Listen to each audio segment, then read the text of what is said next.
Thank you for joining our today's session. अभी 3 बज थोड़ा रहे हैं। हम नेक्स्ट 5 to 7 मिनट का वेट करके हम अपने आज के सेशन को कंटिन्यू करेंगे। और तब तक और जो भी पर्सन जुड़ना चाहे वो जुड़ भी सकते हैं अभी, है ना।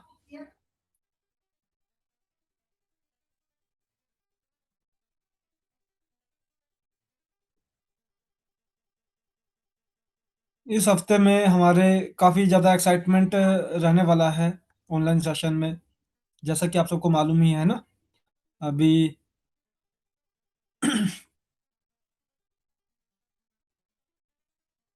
परसों से आपका रिवीजन भी शुरू हो जाएगा। नहीं, सॉरी, कल से ही शुरू हो जाएगा आपका रिवीजन। ट्यूसडे वेंसडे रिवीजन है। और फ्राइडे थर्सडे फ्राइडे टेस्ट है आपका। कल आपका गायनी का रिवीजन रहेगा पूरा। जो अभी तक हमने पिछले 1 महीने में हमने जो लेक्चर किए हैं गायनी के, उसका रिवीजन रहेगा। और उसका टेस्ट रहेगा आपका फ्राइडे को, सॉरी थर्सडे को। और वेंसडे को आपका GIT, anatomy and physiology of GIT का टेस्ट रहेगा, जिसका टेस्ट रहेगा आपका फ्राइडे को। और सर्टिफि एज इट इज आपको बताया गया है कि उसका सर्टिफिकेशन भी हम जरूर करेंगे, जिसमें आपको मेरिट वाइज सर्टिफिकेट दिया जाएगा कि first division, second division, third division. और जो उसमें टॉप करेंगे उनके लिए भी कुछ हम अपनी तरफ से कोई चीज़ अगर ऐड कर सकते हैं तो की जाएगी जरूर। पर सर्टिफिकेशन मिलेगी। जिसको हार्ड कॉपी चाहिए होगा वो अपना P&F पे करके अपने हार्ड कॉपी मंगवा सकता है। और जिसको सॉफ्ट कॉपी चाहिए हो वो दैट इज उसको हम ऑनलाइन तो सॉफ्ट कॉपीज हम सबको प्रोवाइड करवा देंगे। बशर्ते आपको अपना जो टेस्ट है वो सबमिट करवाना है हमें।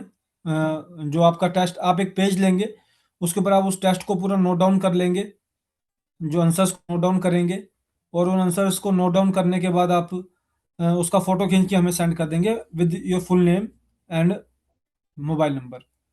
ताकि हम उसको वैसे तो आप व्हाट्सएप करेंगे तो ऑटोमेटिकली आपका मोबाइल नंबर हमारे पास आ जाएगा। पर आप अपना फुल नेम के साथ उसको कर देंगे, ताकि हम आपको जो उसमें बकायदा लिखा जाएगा 2 month training of gynae disease held by Ravisan India electro pharma online sessions under doctor Vandana Rajput, EP one electropathic practitioner Vandana Rajput, electropathic Sanam Sharma, है ना। और उसमें हमारे जो CMD है उनका भी मेंशन रहेगा, डॉक्टर संजीव शर्मा जी का भी मेंशन रहेगा।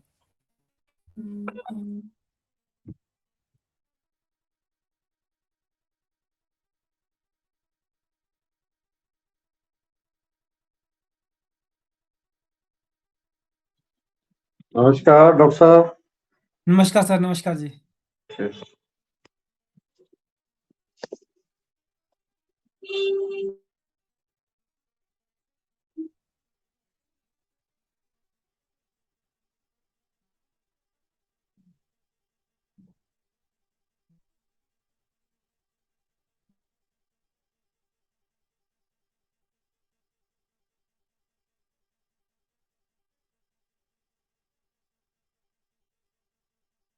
और उम्मीद करता हूँ कि आप सभी ने अपने जो नोट्स हैं, एनाटॉमी एंड फिजियोलॉजी के नोट्स हैं, वो बना लिए होंगे। और आप उसको रिवाइज भी कर रहे होंगे। मैंने भी वो बना के रख लिए थे, तो थोड़ा मैं अभी पढ़ रहा हूँ उनको। तो ये आपका बेसिक नोट्स आपके लगेंगे। इसी को आपको परसों, कल के सेशन में आपका गायनी का होगा। परसों इसका एक बार रिवीजन करवा दिया जाएगा, जो होल ये आपके नोट्स है ना, सर इन सब मेरे का। पास तो हाँ हाँ सर, हेलो सर, प्रणाम। जी प्रणाम जी। मेरे पास तो नोट्स नहीं आया सर। सर आप ग्रुप में जुड़े हुए थे? हम तो बहुत रिक्वेस्ट किए, डॉक्टर परमात्मा सिंह जी हम बोल रहे हैं सर जी। किन से किस ग्रुप में थे आप जुड़े हुए? इसी जब जब हम बात कर रहे हैं सर, हाई लिख करके भी हम भेजे थे डॉक्टर परमात्मा सिंह जी सर। सर आपको ग्रुप में जोड़ा गया था? जोड़ा गया था कि नहीं, लेकिन हम 3 4 बार रिक्वेस्ट किए थे सर, एकदम बिल्कुल, लेकिन अब पता नहीं कोई मैसेज नहीं, कुछ नोट्स नहीं। तो हम कैसे हम्म, एग्जाम दे पाएंगे सर सर जी। ग्रुप में डाले गए थे सारे नोट्स ना ये। आप न, किन की टीम से हैं? आप सर आप यूपी टीम में? न, न बलराम सर का है, भागलपुर टीम। आप एक बार बलराम जी को कॉल करके बोलिएगा कि वो आपको नोट्स प्रोवाइड करवा दें, मतलब जो ग्रुप के नोट्स है ना, वो हाँ, प्रोवाइड करवा दें। Thank you sir, okay. जी जी जी जी, वो आपको प्रोवाइड करवा देंगे। अदरवाइज वैसे तो मेरे पास है नोट्स, अगर आप मुझे अभी मैसेज कर देते तो मैं आपको अभी भेज भी देता हूँ, कोई ऐसी दिक्कत की बात नहीं है। जी, हम मैसेज कर देते हैं अभी सर, कर हाय लिख दीजिए, कर बस के नाम कर कर देते हैं। दीजिए मैसेज। ठीक है सर, जस्ट हम कर देते जी। हैं। Ravishan host. Good afternoon sir. Good afternoon sir. Sir, मेरा मीटिंग में पहला दिन है सर, सेकंड डे आज। जी, और जी, मैं सर। अपने बारे में इंट्रोडक्शन दे देता हूँ सर। मेरा नाम कपिल है और मैं बुलंदशहर डिस्ट्रिक्ट में, अपना सिकंदराबाद एक प्लेस है। जी, जी, सर। और महेश सर की टीम से मैं हूँ सर इधर में। ओके। तो सर मैं कुछ फैमिली रीजन की वजह से अपनी क्लास ज्वाइन नहीं कर पाया था, तो मैं अभी कल लास्ट भी मैंने ज्वाइन किया था और आज भी ज्वाइन करने का मौका मुझे मिला सर। और जी। बात करने का मौका मिला sir, thankful to you sir कि मुझे आपके समक्ष बैठने का मौका मिला। फिर थैंक यू, अभी थैंक यू। सर मेरा अपना क्लिनिक सर, अब मैंने सेटअप किया है अपना सिकंदराबाद के अंदर में, जो ओके। गाजियाबाद और बुलंदशहर के बीच में आता है सर। जी, जी। तो अपने पास सर जो केस आते हैं सर, मेनली मेरा सब्जेक्ट जो रहा है कैंसर पे रहा है, कि मैं यूट्रस कैंसर पे मैंने ऑन्कोलॉजी किया है। लास्ट 10 ईयर से मैं सेंट्रल गवर्नमेंट में था। ओके। तो देन मैंने रिजाइन किया सर लास्ट ईयर 2024 में, मैंने रिजाइन दिया वहां से। जी। और अपनी क्लिनिक स्टार्ट की है सर, अपना इलेक्ट्रोपैथी में मिलके मैं काम कर रहा हूँ सर। जी, जी। तो अभी सर मुझे पहला मौका था आपसे बात करने का, और मुझे खुशी हुई है सर चीज को लेके। तो सबसे पहले सर मैं एक चीज बताऊंगा सर, मेरे पास एक केस आया सर अभी। उसमें पेशेंट को क्या था सर, के रेप्टेड ईयर ड्रम था उसको। बोला जी, गया कि उसको ईयर में आपको होल है, और मैंने सर उसकी जो रिपोर्ट है वो मंगाई थी। जी। पेशेंट तो नहीं आ पाया, उनके फादर मेरे पास आ जाएंगे इवनिंग में। जी, जी। तो उनको सर जो आपका केस है सर, उसमें क्या गया था कि साउंड भी कम आता है, फर्स्ट सिक्रेशन होती है, देन उसके बाद जी, ईचिंग रहती है सर उसको। जी। तो अब उनमें सर मैं आपसे सजेस्ट करना चाहता हूँ सर, मतलब कि अब मैं क्या उसमें ट्रीटमेंट स्टार्ट करूँ, फर्स्ट एंड फॉल उसको क्या एडवाइस करूँ पेशेंट को। तो ओके। मुझे छोटा सा ये जरा क्या हिंट दीजिएगा इंजरी की कि वजह से हुआ था या कैसे? इंजरी की वजह से सर, वैसे तो उन्होंने इंजरी है। बताया है। हाँ जी, उन्होंने इंजरी बताया, मैंने आप ग्रुप में शेयर भी किया सर उसकी रिपोर्ट। ग्रुप डॉक्टर, में एक्चुअली ग्रुप में कई बार नहीं मालूम पड़ता है। आप क्या मैं कीजिएगा, आपको आप पर्सनली, जी, जी, जी, उसमें डाल दीजिएगा। मैं पर्सनल कर देता हूँ सर। और जी डॉक्टर। थोड़ा-सा ना उसमें पता कीजिएगा कि कब हुई थी ये इंजरी और कितने आज, समय पहले हुई थी, है ना ये? यस सर, यस सर, आज इवनिंग में बुलाया सर पेशेंट को मैंने, उनके जी, फादर जी, लेके जी, जी। आएंगे बच्ची को, एंड जी, देन सर। उसकी 10th 11th ईयर एज है बच्ची की सर। ओके। तो पूरी हिस्ट्री लेने के बाद सर, मैं हिस्ट्री लेके बाद सबमिट करूंगा आपको सर, देन उसका डिस्कस करूंगा केस को नेक्स्ट बिल्कुल, मीटिंग में। बिल्कुल सर, फिर बिल्कुल। उसका केस स्टार्ट करेंगे सर। जी, सर, जी। जी, और मैं भी सर वही, अभी मेरा छोटा सा सवाल था कि सर जो भी क्लासेस वगैरह है मैं कंटिन्यू ज्वाइन करूंगा, आपके जो एग्जाम की प्रिपरेशन है या जो भी नोट्स हैं, तो वो प्रोवाइड सर हो जाएंगे, तो हम आगे का अपना प्रिपरेशन रखेंगे बिल्कुल, उसके बिल्कुल। लिए। आप ना देखिए, नोट्स का जो आपके जो ग्रुप्स होते हैं उसके अंदर नोट्स को शेयर किया जाता है। जी सर। आप एक बार उनको महेश सर बोलिएगा से सर सर। को, जी, उनको महेश सर बोलिएगा से कि मैं जो करा दूंगा। एनाटॉमी फिजियोलॉजी के जीआईटी के जो नोट्स थे सारे, जी। मतलब वो कर देंगे। वो बेशक एक बार मुझे बता देंगे तो मैं आपको डायरेक्टली भेज दूँगा, पर एक बार ओके आप सर। उनको इन्फॉर्म कर दीजिएगा, ठीक है? ठीक ठीक सर, ठीक बाकी सर। अभी परसों उसका पूरा रिवीजन होगा। जी। इन ब्रीफ तो नहीं जाएँगे, मतलब इन डिटेल तो नहीं जाएँगे, पर जी। ब्रीफली उसका पूरा रिवीजन हो जाएगा, क्योंकि ओ- ये अराउंड 50 समथिंग पेजेस का तो इसमें पूरा ठीक चैप्टर है। बना है उसका ठीक जीआईटी है। का ओके सर, ओनली, ओके, है कोई ना? इशू नहीं सर, कोई और इशू नहीं सर। कल हमारा जो अभी गायनी के पिछले 20-25 दिन का जो हमारा लेक्चर हो रहे हैं गायनी के, जी। उसके रिगार्डिंग के जो सारा एक उसका रिवीजन होगा कल पूरा ना। हाँ सर, मैं मिसिज को भी ज्वाइन कराऊंगा, क्योंकि मिसिज को भी बीएमएस कंप्लीट कराने के बाद भी सर, मैंने अभी जस्ट वो बैठना स्टार्ट नहीं किया मिसिज ने। जी, जी, लेकिन जी। मैं चाहता हूँ सर उनको पहले मतलब बेसिकली नॉलेज हो जाए, बेसिक नॉलेज के बाद ही मैं उनको थोड़ा फील्ड में बताना चाहूंगा। Sure sir, sure. तो श्योर मैम से और आपसे हेल्प मिलेगी सर, तो फिर आगे चलता जी, रहेगा कंटिन्यू सर। जी, बिल्कुल। तो थैंक्स अगेन सर, वगैन सर, आपसे बात करने के लिए शुक्रिया sir. Thank you, thank you. Okay sir. Okay. आज का जो हमारा सेशन है उसमें अभी हम आज वंदना मैम का मेन सेशन रहेगा, क्योंकि उनको अपना गायनी का जो है वो पूरा कंक्लूड करना है आज, ताकि कल वो आपको रिवीजन पूरा करवा सके। और उसके बाद शुभम का भी जो हमारा लास्ट जो रेस्पिरेटरी है उसका आज का सेशन रहेगा। हेलो। जी मैम, जी, बिल्कुल, बिल्कुल, जी, ठीक है जी। ठीक है जी मैम, आप ज्वाइन कर लीजिए। लास्ट जो 16 वाला था सेशन, वो मैंने अपनी तरफ से तो अपलोड करने को लगा दिया था, पर उसमें क्या था कि थोड़ा-सा मुझे लगता है शायद से उस समय नेट बंद हो गया होगा, तो वो उस समय अपलोड नहीं हो पाया। तो आज मैंने अभी दोपहर में फिर से किया है, मुझे लगता है शायद से अभी वो अपलोड हो चुका है, जो 16 का जिसमें हमने पेशेंट को डिस्कस किया है। और आप सब person Ravisan Sanjeev Sharma, Ravisan India electro pharma पे सर्च करके, जी बिल्कुल डल चुका है, 16 जनवरी का जो सेशन है वो डल चुका है। आप रविसन इंडिया इलेक्ट्रो फार्मा को सर्च करके आप Sanjeev Sharma Ravisan India electro pharma YouTube channel है हमारा, उस पर सर्च करेंगे, उस पर हमारे ओल्ड एजुकेशनल वीडियोस और जो न्यू जो सेशन चल रहे हैं वो सारे अभी उसमें हम डेली अपलोड करते हैं। तो जो न्यू कमर है वो भी उस चीज पे जाके थोड़ा सा उसको स्टडी कर सकता है, उनको बेनिफिशियल ही रहेगा वो पूरा। जो लास्ट जो हमारे 1 ईयर ओल्ड सेशंस थे वो थोड़े से वो प्योरली टेक्निकल हो जाते थे, और अभी जो है हमारे सेशन उसमें हमने मल्टीपल सेशन को इंक्लूड किया है। फॉर एग्जांपल जिसके अंदर आपका डिजीज के ऊपर भी डिस्कस कर रहे हैं हम, और गेस्ट लेक्चर भी रहता है, और एनाटॉमी फिजियोलॉजी भी हम आपको पढ़ा रहे हैं ना। अपनी तरफ से हम पूरी कोशिश कर रहे हैं कि आप तक पहुंचाई जाए वो चीज।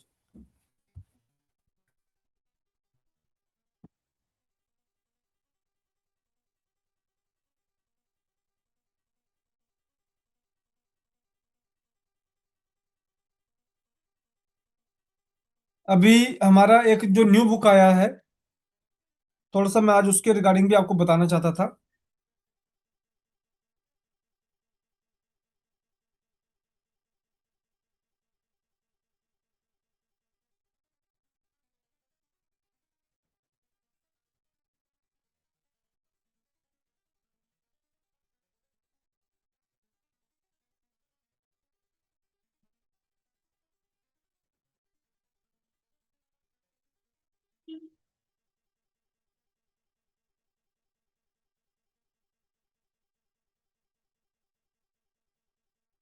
हेलो। अ, एक सेकंड रुकिए।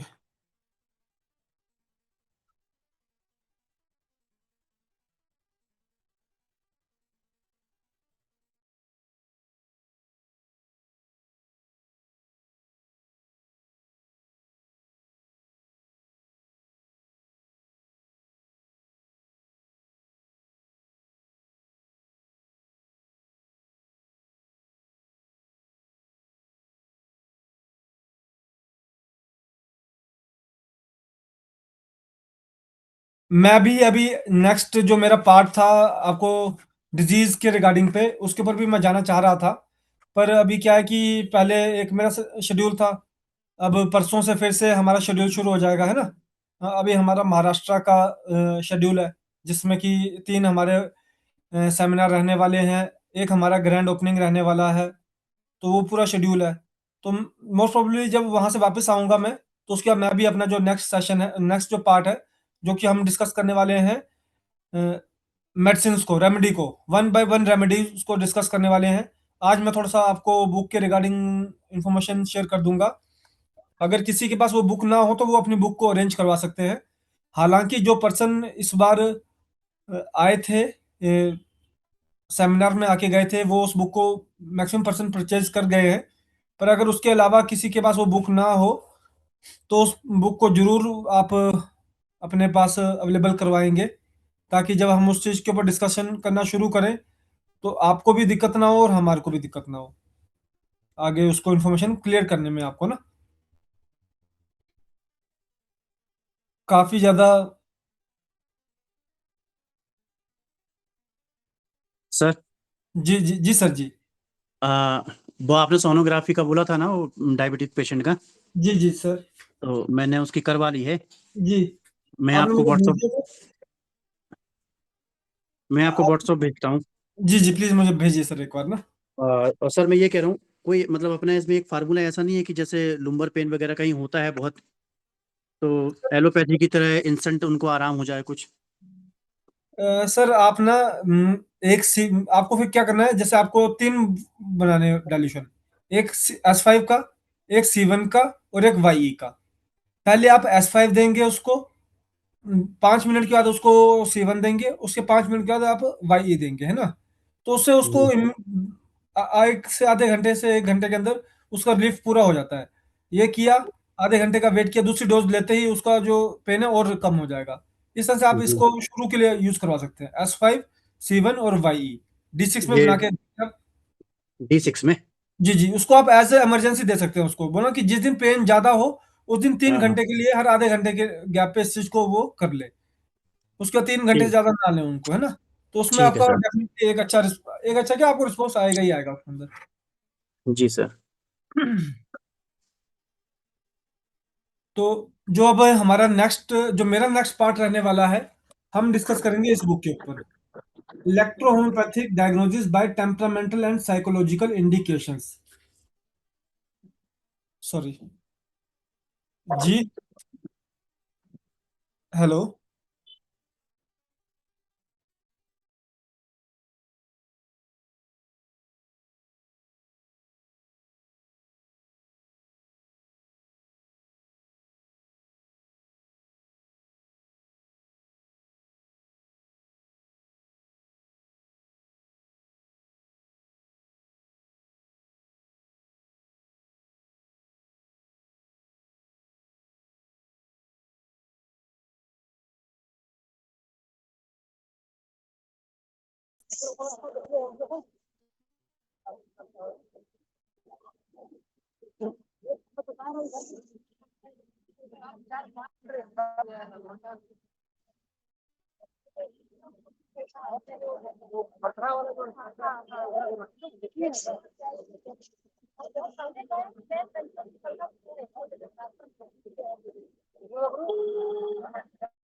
ओके, अभी एक डॉक्टर साहबान का कॉल आया था, बोला कि आपने आज लिंक शेयर नहीं किया है, वो मैं कुछ ग्रुप्स में डालना भूल गया था उसे। तो नेक्स्ट जो हमारा डिस्कशन रहने वाला है वो रहेगा इस बुक के ऊपर। जो ये बुक है हमारा, इसके अंदर बेसिक इंफॉर्मेशन आपको प्लांट वाइज इंफॉर्मेशन है कि प्लांट की जो इंडिकेशन है आपकी रेमेडी के अंदर, उसमें psychological indication and temperamental indication. Plant की क्या साइकोलॉजिकल इंडिकेशन है? साइकोलॉजिकल मीन्स कि उसका जो अफेक्ट करने का तरीका होता है उसके ऊपर। सेकंड, उसका जो आपका टेम्परामेंटल की, हमारे टेम्परामेंट को कैसे वो चीज वर्क कर रही है। फॉर एग्जाम्पल, इसमें आपका, हमने इसको पिछली बार भी डिस्कस किया था, पर उसको हम थोड़ा ब्रीफ में डिस्कस कर रहे थे। अब इसमें आपका S1 का है प्लांट। आज मैं इसका एक थोड़ा सा आपको नरेट करूंगा। ये बुक आपके पास होगी तो थोड़ा सा ज्यादा इजी हो जाएगा हम सबको डिस्कशन करने को, है ना। फर्स्ट है हमारा स्कोरोफ्लोसो 1 का हाइड्रेसिस कैंडेंसिस, जिसको हम गोल्डन सील बोलते हैं ना। इसकी यहाँ पे देखिए प्रॉपर्टीज मेंशन की गई है। पहले प्रॉपर्टीज में इसकी 18 तरह की प्रॉपर्टीज। उसके बाद उसका टेम्परामेंट, कि किस तरह के टेम्परामेंटल इसके इंडिकेशन होते हैं, क्या चीज को ये क्योर करने के लिए वर्क करता है ना, ये इसमें मेंशन किया गया है प्रॉपर्टीज में। For example, cathedral remedy, cancerous remedy, mucus membrane, mucosa discharge, discharge thick रोपी येलोइश एसिड, फिर secretion in throat, stomach, uterus, urethra, goitre of puberty, chronic digestive disorder, sinuses, year discharge. इस तरह के सारे इसके प्रॉपर्टीज इसमें बताए गए हैं ना। हम इसको जब स्टडी करना शुरू करेंगे तो आपको हम साथ में ऑर्गन चार्ट को लेके चलेंगे। एक प्लांट है, S1 के एक प्लांट है ये, और इसकी प्रॉपर्टीज से पता चलता है कि ये कितने ज्यादा तरह की, ये ईयर को भी कवर कर रहा है, ये यूट्रस को भी कवर कर रहा है, ये प्लांट की जो प्रॉपर्टी है ना। वहीं पे इसका टेम्परामेंट। तो ये थोड़ा सा हमारा इन ब्रीफ वाला चैप्टर रहने वाला है। इसको मैं फिर कोशिश, क्योंकि मेरा फरवरी के बाद फिर कोई ऐसा सच प्रोग्राम नहीं है। फरवरी आपका फरवरी, हाँ, 15 के बाद से मैं मार्च मिड तक मैं यहीं पर मतलब अवेलेबल रहूंगा मैं पूरा। सॉरी, फरवरी में मैं बिगनिंग में ही अवेलेबल हूँ। मार्च 10 तक मैं अवेलेबल रहूंगा। तो उस दौरान में मैं कोशिश करूंगा कि स्कोरोफ्लोसो को पूरा कंप्लीट कर लिया जाए, क्योंकि हम मिनिमम 38 प्लांट्स को डिस्कस करेंगे स्कोरोफ्लोसो में, और उसमें 1 to 1 उसका डिस्कशन होगा हर प्लांट का। और उसके हम पूरे चार्ट वाइज डिजाइन करेंगे, और उसका प्रॉपर नोट्स भी हमने क्रिएट करना है, ताकि उससे आपको भी मदद मिले और हमको भी मदद मिले। जो ये टेम्परामेंटल इंडिकेशन है, ये भी मैटी जी का एक पार्ट एंड पार्सल था, कि प्लांट की टेम्परामेंटल, क्योंकि जब उन्होंने रेमेडीज को वो परफॉर्म कर क्रिएट कर रहे थे,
मेरी आवाज आ रही है?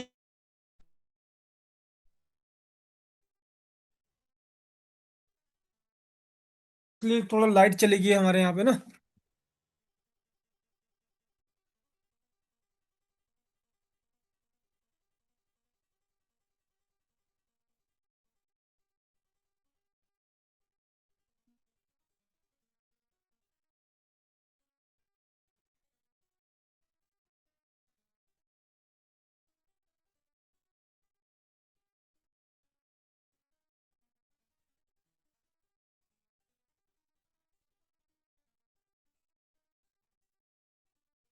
आवाज आ रही है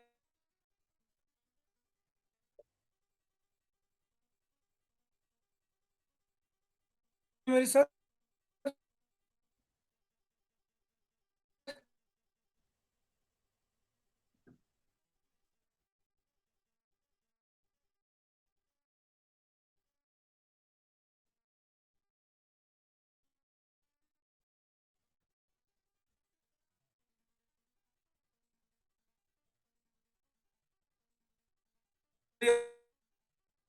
आवाज आ रही है?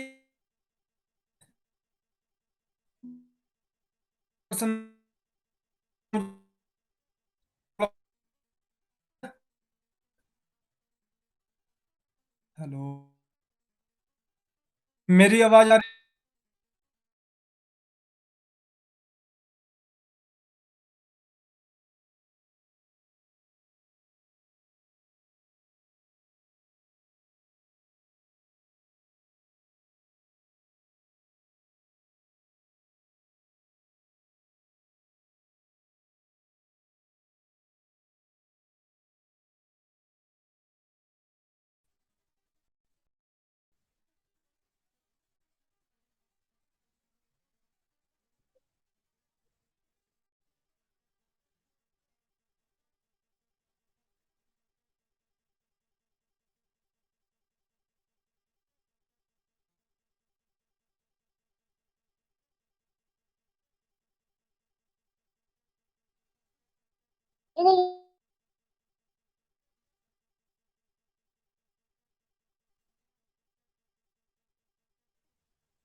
ट्रिपल निगेटिव ब्रेस्ट कैंसर से मतलब है कि यहाँ पर हार्मोन्स और ये प्रोटीन दोनों ही निगेटिव होंगे और ये भी बहुत तेजी से फैलने वाला कैंसर होता है।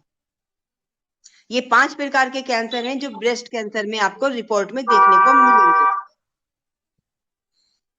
कॉजेज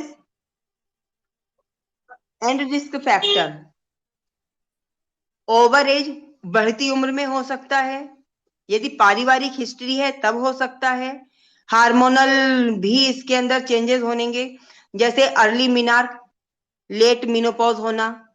अगर आपका 12 साल की उम्र में, जहां 12-13 साल की उम्र में माना जाता है कि मिनार्क आता है, मेंसेस साइकिल आती है, यदि वो आपका 10 साल की उम्र में, 11 साल की उम्र में अगर आ जाते हैं पीरियड साइकिल लड़की के अंदर, तब भी ये जो है कारण हो सकता है।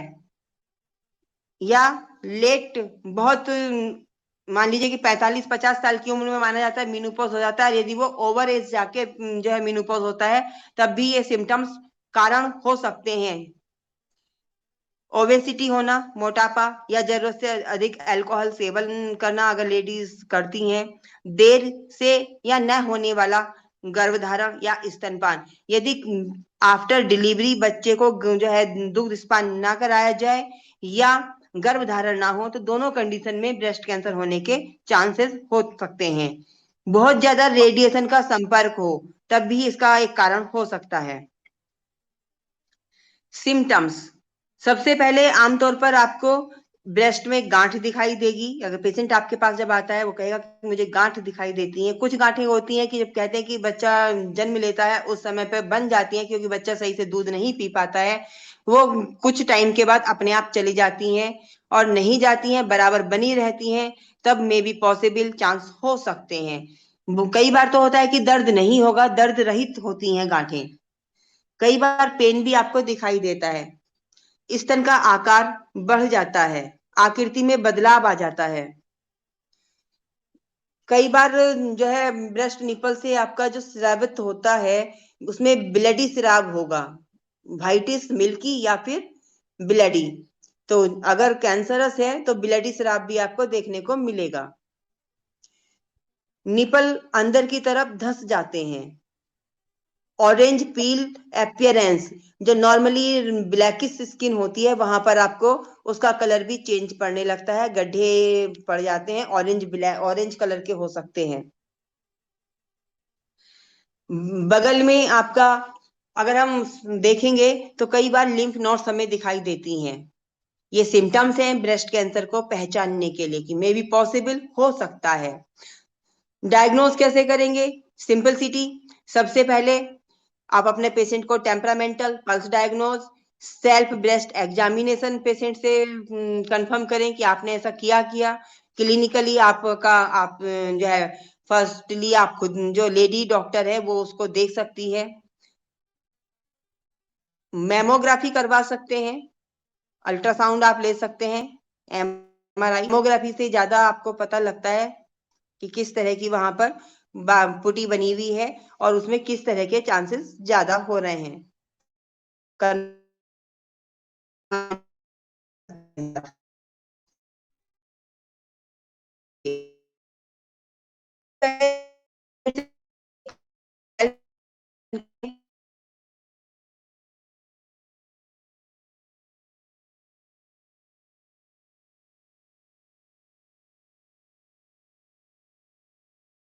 चालीस वर्ष के बाद नॉर्मली है कि आप अपना अगर फिजिकली और अपना चाहते हैं कि हम लोग स्वस्थ रहें, तो कुछ लोग टेस्टिंग करवाते रहते हैं 40 वर्ष के बाद में। अगर इस तरह की कोई सिम्टम्स आ रहे हैं तो मैमोग्राफी करवाना कंपलसरी हो जाता है।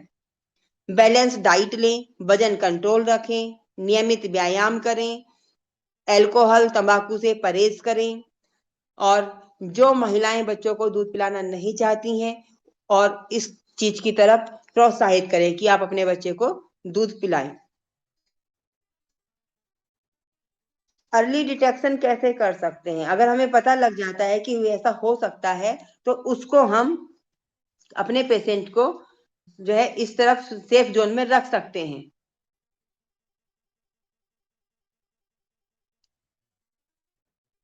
मेडिसिन की बात करेंगे तो मेडिसिन में हमारा H2A3BE, B for meal, C2N1 green after meal, rapidly हम देंगे C17 येलो, ये टॉक्सिसिटी को बाहर करने के लिए देना है हमें।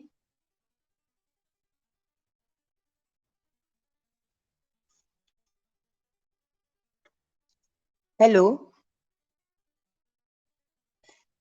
किसी का कोई क्वेश्चन पूछना है तो बता सकते हैं सर, कहीं पे रिपीटेशन चाहिए, जहां समझ में ना आया हो वो पूछ सकते हैं।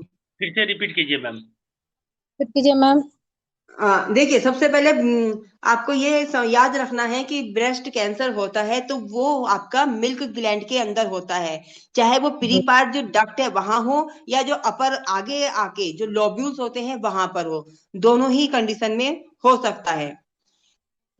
जो डक्ट में है तो डक्टल कहलाएगा, लोब्यूल में है तो लोब्यूलर कहलाएगा।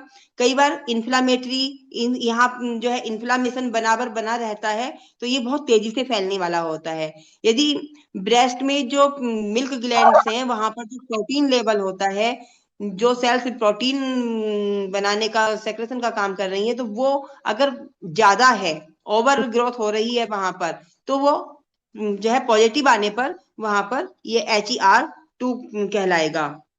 और ट्रिपल निगेटिव ब्रेस्ट कैंसर अगर आपको कोई रिपोर्ट देखने को मिलती है, तो ट्रिपल निगेटिव में क्या होता है, जैसे एस्ट्रोजन है, प्रोजेस्टेरोन हार्मोन है और ये प्रोटीन है, ये तीनों निगेटिव होंगे, पर ये बहुत तेजी से फैलता है। कारण जैसे मैंने बोला, अधिक उम्र का होना, पारिवारिक हिस्ट्री, हार्मोनल चेंजेस है, ओबेसिटी है, अल्कोहल का सेवन ज्यादा करना देर से, या फिर जैसे आजकल ओवर एज जाके मान लीजिए कि जहाँ 25 साल तक शादी हो जानी चाहिए वहां 25 साल तक नहीं होती है, 30 के बाद होती है। तो कई बार क्या होता है कि उसमें मिल्क नहीं बन पाता है, सेक्रेशन नहीं होता है, तो बच्चे को दूध माता नहीं पिला पाती है, तो उस कंडीशन में भी ऐसा हो सकता है। तो अपना जो है अपने जो आपके पास पेशेंट आते हैं इस तरह के, तो आप अपने पेशेंट को आप पहले से उसको सचेत कर सकते हैं। या गर्भधारण नहीं हो रहा है तो तब भी इस तरह की कंडीशन आ सकती है, या बहुत ज्यादा अल्ट्रासाउंड रेडिएशन अगर है तो उसके कारण भी जो है इस तरह का हो सकता है। सबसे पहले तो पहचान गांठ दिखाई देंगी, चाहे वो दर्द रहित हो या दर्द के साथ हो। सबसे पहले तो आपको बिना दर्द के गांठें होंगी वहां ब्रेस्ट के अंदर। कभी कभी उसमें क्या होगा, पीरियड साइकिल जब आता है तब दर्द उसको दिखाई देगा, खिंचाव दिखाई देगा, और जो ब्रेस्ट साइज है, आकृति है, शेप एंड साइज है, उसमें बदलाव दिखाई देंगे। जो निप्पल है आपका, उससे आपको ब्रेस्ट से आपका ब्लडी स्राव हो सकता है, या ट्रांसपेरेंट स्राव भी आ सकता है कई बार। वहां स्किन में गड्ढे पड़ जाते हैं, ऑरेंज पील अपीयरेंस आपको दिखाई देगी, अंदर धंसते हुए दिखाई देंगे निपल आपको, बगल में गांठें दिखाई देंगी जो कि लिम्फ नोड होती हैं, तो वही आपके गांठें वहां पे भी दिखाई आपको देंगी। आता है तो उससे आप पूछ सकते हैं कि आपने सेल्फ में खुद देखा है कि किस तरह का है या नहीं है। यदि मेल डॉक्टर के पास इस तरह का पेशेंट आता है तो अपने फीमेल स्टाफ से उसको एग्जामिन करने के लिए कहें कि आप एग्जामिन करिए इनको। उसके साथ साथ आप उनका कॉमन ब्लड टेस्ट भी करवा सकते हैं, CBC वगैरह। क्लिनिकली आप जो है मेमोग्राफी, अल्ट्रासाउंड ले सकते हैं। और यदि ऑलरेडी सारी चीजें करके आ रहे हैं तो बायोप्सी भी आपके पास, बायोप्सी की भी रिपोर्ट आपको मिलती है देखने के लिए। यदि प्रिकॉशनरी हमारे पास पेशेंट पहले आ जाता है तो तब आप अपनी मेडिसिन के थ्रू इन सब चीजों से पेशेंट को बचा सकते हैं। Any more question? Ma'am dilution कौन सा देना है?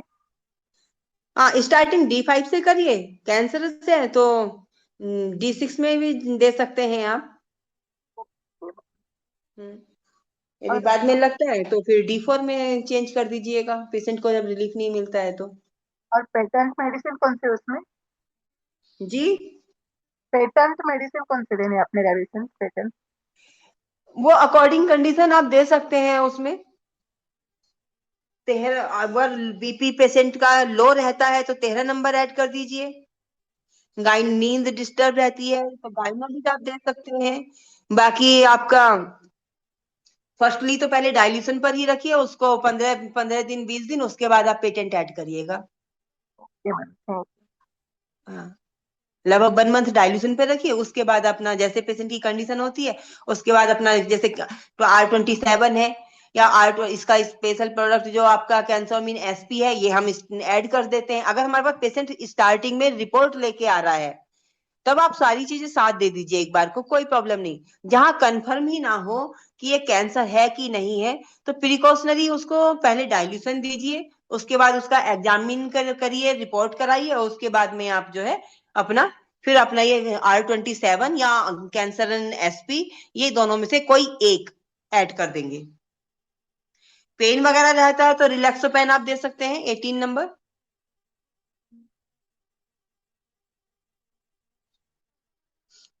बाकी अभी तक हमने जितनी डिजीज डिस्कस की हैं, बताई हैं, सभी ने थोड़ा बहुत नोट किया होगा। किया कि नहीं किया किसी ने नोट?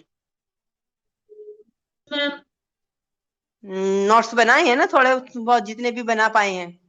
हाँ जी। ठीक है, तो अभी का टॉपिक ये कंक्लूड होता है। मैम मैम मैम नमस्कार। जी नमस्कार जी, बताइए। हाँ, जी डॉक्टर सर दास बताइए। from- नमस्कार सर। हाँ नमस्कार सर। सर एक मेरा पेशेंट आज ही आया है। जी अभी अभी अभी 1.5 घंटा पहले मैंने मेडिसिन नहीं दिया। उनका जो हाँ मामारी ग्लैंड है, जो उनका जो राइट ब्रेस्ट है, हाँ राइट ब्रेस्ट के निपल के थोड़ा सा 3-4 अंगुली की माप से नीचे, हाँ राइट ब्रेस्ट का जो निपल है, निपल के 2-3 अंगुली के नीचे। हाँ तो हाँ थोड़ा सा उसको थोड़ा टच करने से पेन होता है, थोड़ा धक्का खा लिया तो हाँ बुरी तरह से पेन आता है उसको। एकदम काटा हुआ बकरी जैसा छटपट करता रहता है। तो वहां पे गांठ है या खाली पेन है? नहीं नहीं, गार्ड नहीं, ओनली पेनिंग, शॉर्ट पेन है। मसल पेन तो करते। अब आप इसमें ऐसा कर सकते हैं, या तो उनको एक मेमोग्राफी उनकी करवा लीजिए अगर पेशेंट ने नहीं कराई है तो, जी या जी अल्ट्रासाउंड आप करवाइएगा। और तब जी। तक पेन अगर है वहां हाँ रेडनेस भी बनी हुई है? हाँ, नहीं रेडनेस नहीं है, नॉर्मल, एकदम नॉर्मल है। अच्छा, तो पेन ऑइंटमेंट आप लगवा सकते हैं वहां पर। जी सर। पेन ऑइंटमेंट लगवा दीजिए, या पेन उसके साथ में आप R1 और R18 टैबलेट या ड्रॉप दीजिए।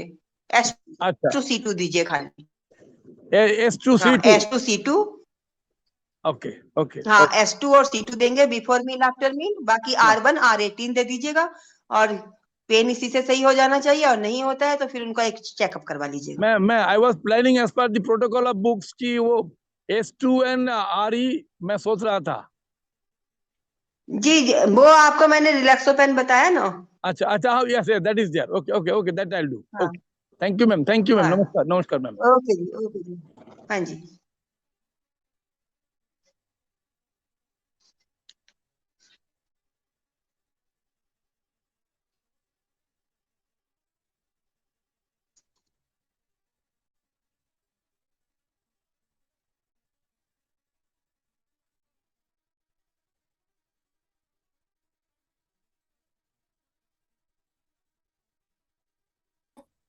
नहीं आ रही है। एनी मोर कोई क्वेश्चन?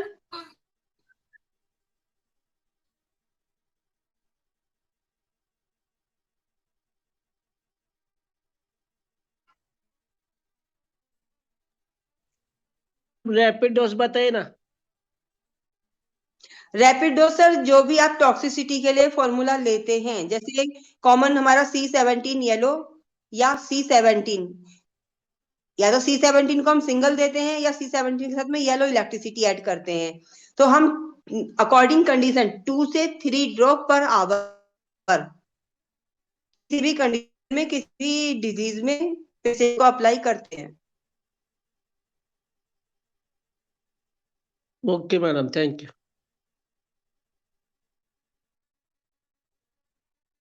तो thank you. Urine and healing का मैम क्या मात्रा रहेगा मैम?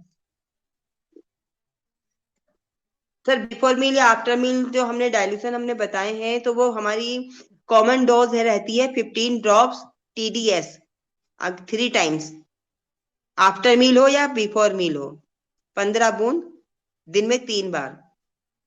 यदि पेशेंट पेन महसूस करता है तब हम उसको लाइटर डोज में कर सकते हैं अकॉर्डिंग कंडीशन। तब हमने जो है TDS नहीं पिलानी है, तब हमने उसको जो डाइल्यूशन आपने दिया है 1 टाइम की डोज रहती है। मान लीजिए आपने 15 बूंद दिया था, तो 15 बूंद को 1 गिलास से लेकर आधे गिलास पानी में हम उसको डिजोल्व करते हैं अलग अलग, और फिर उसको 5 या 10 मिनट के अंतर पर या 15 मिनट के अंतर पर उसको रिपीट पिलवाते हैं, 1-1 चम्मच, लगभग 5 ml पानी।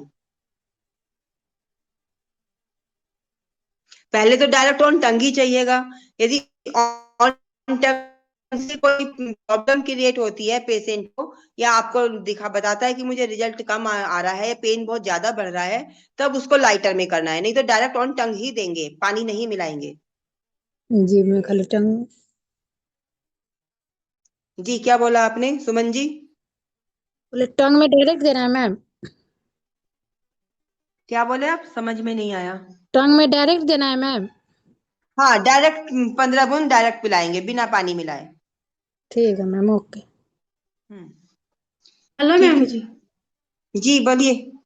मैम ब्रेस्ट में कुछ गांठें फिक्स होती है और कुछ गांठें हिलती है, उसमें क्या फर्क है मैम? देखिए, लिम्फ नोड हो तो लिम्फ नोड तो जाहिर सी बात है लिम्फ नोड है, वो आगे पीछे आपको ऐसे बहुत कमी से दिखाई देंगी, एक से ज्यादा होंगी तो आपको ज्यादा दिखाई देंगी।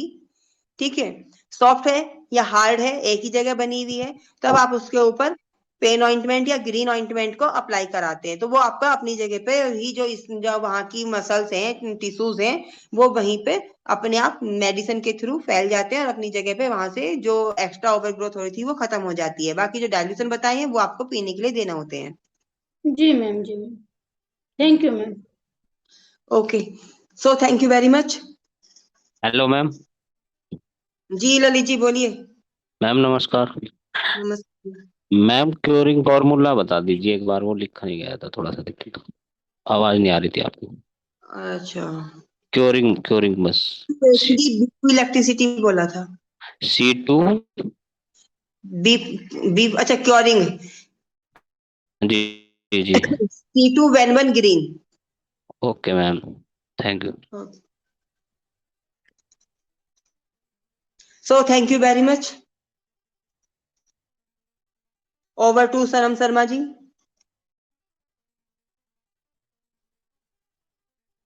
Thank you ma'am.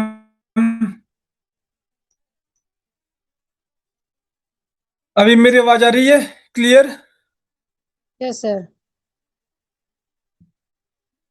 ओके।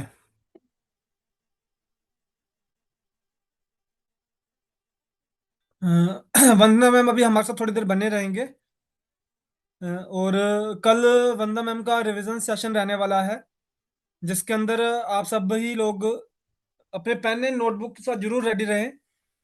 और जब आप आएंगे तो हम एक एक्टिविटी करेंगे। देखिए, रिवीजन कर जिस पर्सन को एज सीरियस करके काम करना है, वो रिवीजन के लिए उस चीज़ के लिए वर्क कर सकता है। वो तो पेन एंड नोटबुक अपने पास जरूर रखें।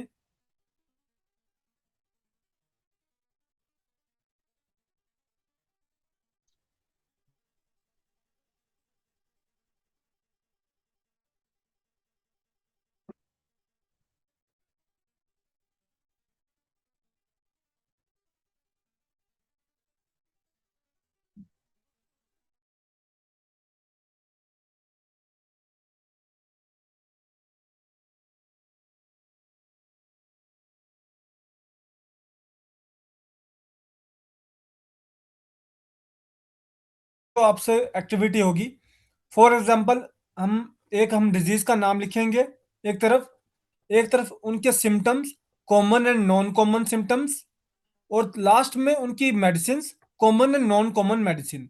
इस तरह से हम पूरा आपका वो क्रिएट करवाएंगे, ताकि जब नेक्स्ट आपका जब वो टेस्ट हो, जिस दिन आपका वो एग्जाम टाइप रहेगा, उस दिन आप लोगों को दिक्कत ना आए किसी चीज में, है ना।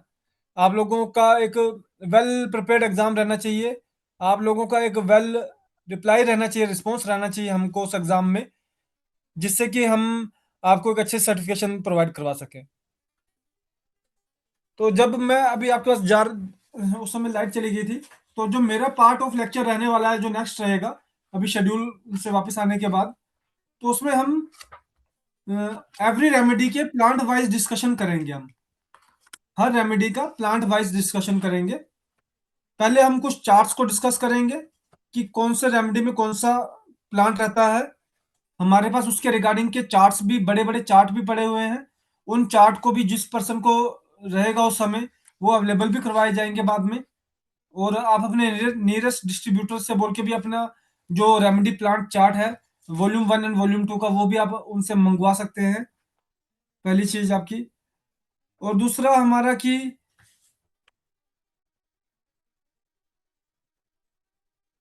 जो हमारी डिस्कशन रहने वाली है, जो प्लांट बेस्ड डिस्कशन रहने वाली है, इससे हमें क्या मालूम पड़ेगा कि बेसिकली कौन सी रेमेडी कितने तरह के ऑर्गन सिस्टम पे वर्क कर रही है। अभी फॉर एग्जांपल हम S1 की बात कर रहे थे तो उसमें आपका होल बॉडी के रिगार्डिंग उस फर्स्ट प्लांट का रोल था, होल बॉडी के रिगार्डिंग। तो इसी तरह से हम उस चीज को थोड़ा सा कंक्लूड करेंगे लास्ट में हर रेमेडी को। जब हम हर रेमेडी के प्लांट को पढ़ेंगे उसको हम आगे कंक्लूड किया करेंगे और लास्ट में उस चीज को एज इट इज हम एक कंक्लूजन बना के आपको जब प्रोवाइड करवाया जाएगा, ये आपके लिए एक बेसिक एक्टिविटी बन जाएगी। आखिर में हमें रिकॉर्ड कीपिंग और नोट्स मेकिंग तो करनी ही पड़ेगी ना हर चीज के लिए। तो वो सारी record keeping and notes making आपको हम करवाने में हम आपकी हेल्प करेंगे। और एक हमारा ये रजिस्टर है जो ओपीडी रजिस्टर है, इसके अंदर आपका सारी तरह के जो इंडिकेशन बनाए गए हैं, for example serial number, date, patient name, diagnosis, syrups and drops, dilutions, oil shampoo, capsule and tablets, ENT ointments, drops और लास्ट में अमाउंट। इस तरह से हमने इसमें पूरा आपको एक क्रिएशन करके दी है। तो आप इस रजिस्टर को भी जब आप हमारे साथ जुड़े और आप प्योरली प्रैक्टिस करना शुरू करेंगे तो आप इस रजिस्टर को भी आप मेंटेन कर सकते हैं। ये आपका एक वेल डाटा मेंटेन कीपिंग का बनेगा, क्योंकि अभी मुझे लगता है ज़्यादा दिन बचे नहीं है। जब आईडीसी का रिपोर्ट आ जाएगा तो उस समय फिर आईडीसी भी जो फर्स्ट चीज आस्क आउट करेगी वो यही आस्क आउट करेगी कि आप सभी लोगों के जो रजिस्टर्स हैं जिसमें आपने अपने पेशेंट्स को ट्रीटमेंट दिया है उसका थोड़ा सा आप उनके साथ शेयर करें उनको, और थोड़ा सा उनको आपके नेचर ऑफ ट्रीटमेंट का मालूम पड़ेगा, है ना, कि आप किस नेचर ऑफ ट्रीटमेंट से वर्क कर रहे हैं। क्योंकि जब होम्योपैथी को रिकॉग्नाइज किया गया था तो उस समय उनसे भी इन सारी चीजों का डिमांड की गई थी। उनके बेसिक ओपीडी रजिस्टर्स जो वो ओपीडी करते थे उसके रजिस्टर मांगे गए थे उस समय, और उसी के बेस पे उनकी आगे क्लासिफिकेशन की गई थी। ये फर्स्ट ग्रेड होम्योपैथिक प्रैक्टिशनर है, सेकंड ग्रेड होम्योपैथिक प्रैक्टिशनर है, थर्ड ग्रेड होम्योपैथिक प्रैक्टिशनर है। तो इस सारी चीजों का भी अब आपको आगे जल्दी आप सबके सामने ये चीजें सामने आ जाएंगी, है ना।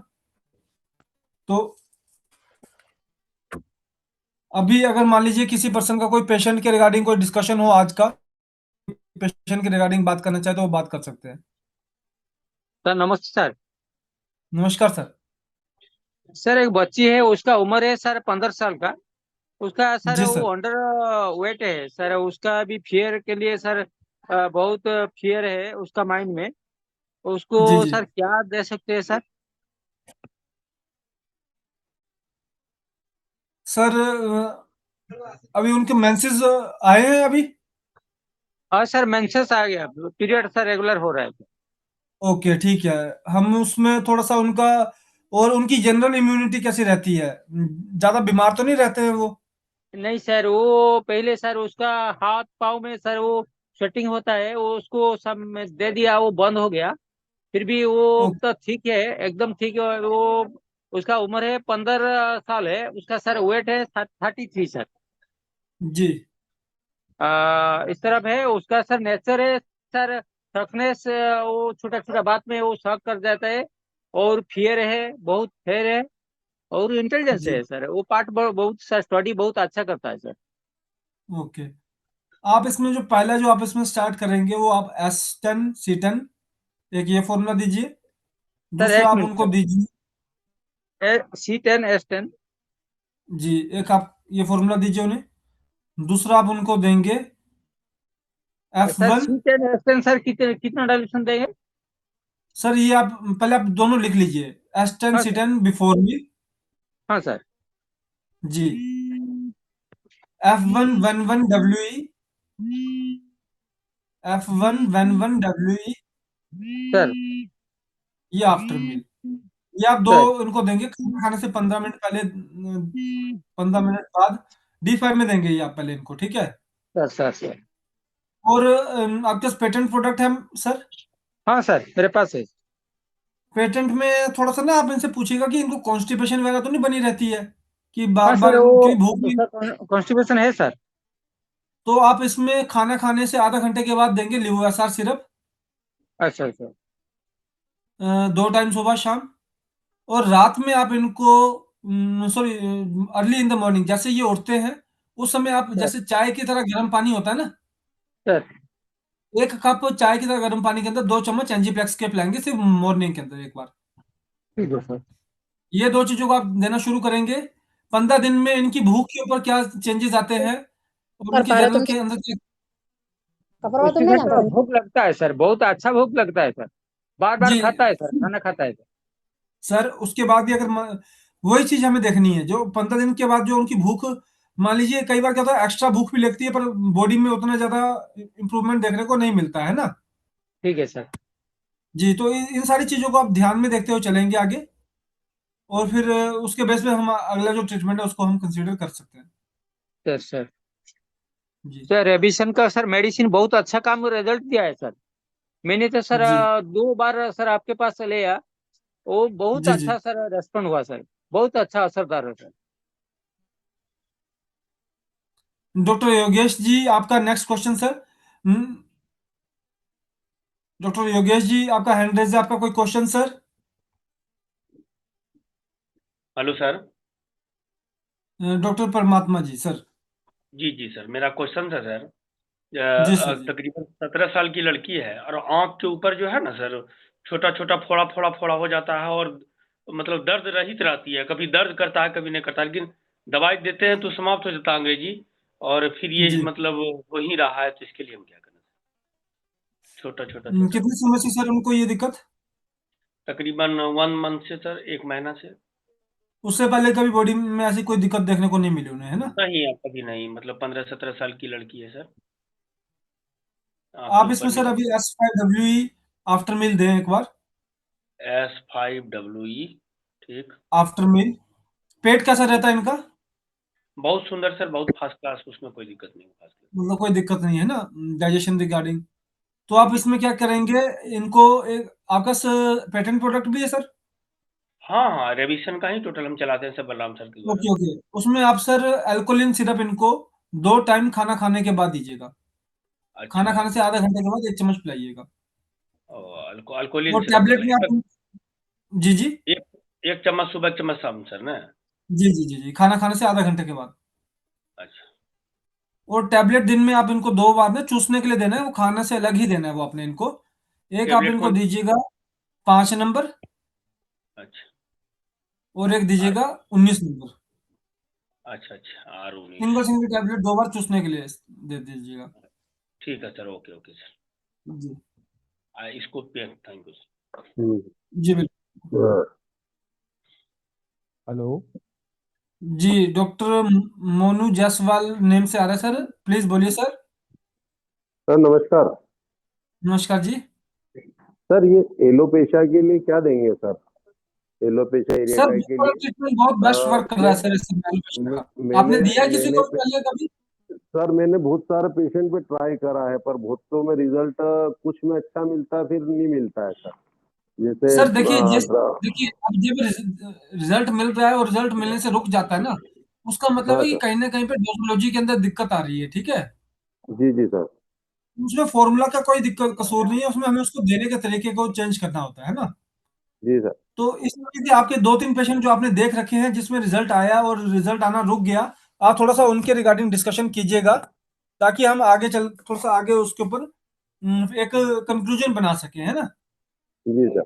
पर सर ऐसे अभी लास्ट में रिसेंटली किसी पेशेंट को नए पेशेंट को स्टार्ट करना हो तो अभी कहाँ से कर सकते हैं अपन सर? सर बुक वाला ट्रीटमेंट ही देना है, D5 में देना है। 1.5 महीने के बाद उसको डेफिनेटली चेंज करना ही करना है D4 के अंदर। ठीक है सर। अगर अच्छा नॉर्मल रिस्पॉन्स आया तो D4 के अंदर चेंज करना है, और अगर जरा भी रिस्पॉन्स नहीं है तो D6 के अंदर चेंज करना है। पर ठीक है 1.5 महीने ठीक के बाद उसको चेंज करना ही करना है, 1 से 1.5 महीने के अंदर। इसलिए ओके अगर थोड़ा सा सर। रेगुलर डिस्कशन में बात करेंगे तो आपको भी थोड़ा इजी हो जाएगा कंक्लूजन करने में, और हमारा भी एक आपको रेगुलर कन्वर्सेशन होता रहेगा, है ना। ठीक है सर, ठीक है। Hello okay sir, thank you. Thank you sir. Hello. Doctor Yogesh ji, sir आपका माइक भी ऑन है। हाँ सर, आप जी सर बोलिए जी। आवाज आ जी रही है सर? हमको जी सर आ रही है सर, योगेश जी आ रही है। हाँ सर, ये पिछले 2 महीने से मेरे पास पेशेंट चल रहा है, उसको राइट जी ओवेरियन सिस्ट थी जी 50/40 की। जी तो उसको काफी रिलैक्स है, मतलब 50% रह गई है गांठ। तो मैंने D6 में उनको दिया था ट्रीटमेंट जो है, तो शुरू मुझे से ही। D6 में ही कंटिन्यू करें या आगे कुछ चेंज करना नहीं है? सर, डिगोर कर दीजिए उसको आप ना कुछ समय के लिए। जी आने से कितनी देर पहले कितनी देर बाद दे रहे थे आप? नहीं, वो 5 मिनट पहले 5 मिनट बाद में ही दे रहा हूँ। आप इसको D4 कीजिएगा, और जी D4 की जगह पहले 2 हफ्ते के लिए D5 कीजिएगा, और जी। खाने से 15 मिनट बाद करवाइए इसको, ठीक है। बेशक बाकी से BDS करवा दीजिए, 2 बार करवा दीजिए। मेडिसिन सेम रखूं? जी मेडिसिन सेम रखिए सर।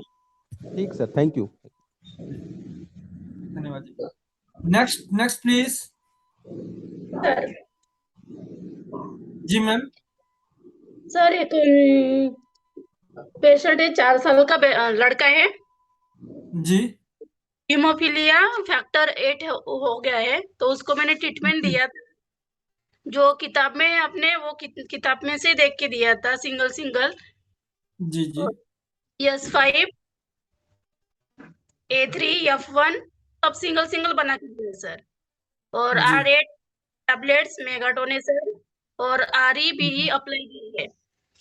तो जी यही ट्रीटमेंट रखना है चालू, क्या और दूसरा देना है सर? नहीं ठीक है, ये ट्रीटमेंट सही रहेगा। अभी के लिए कितने दिन हो गए चलते हुए इनको? सर मैम 7 कितना दिन टाइम हो गया? 7 दिन हुए ना, अभी कोई इशू नहीं है। आप कम से कम तो आप इसको नेक्स्ट मतलब 1 मंथ के लिए तो आप इसको ही कंटिन्यू रखिए। जी सर, जी सर, जी जी sir, thank you sir. Thank you जी। Next please.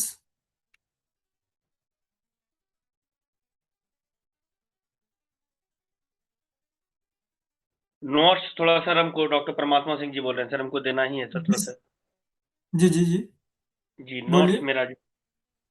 नोट्स आपने मुझे व्हाट्सएप पे मैसेज किया भी सर? जी हाँ कर दिए हैं डॉक्टर परमात्मा सिंह जी सर।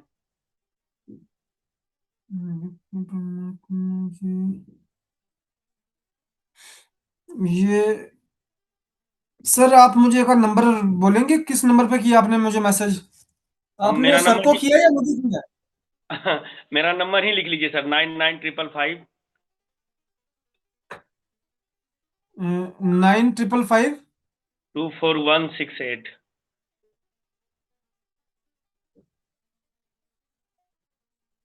9955 24168। ओके रुकिए सर।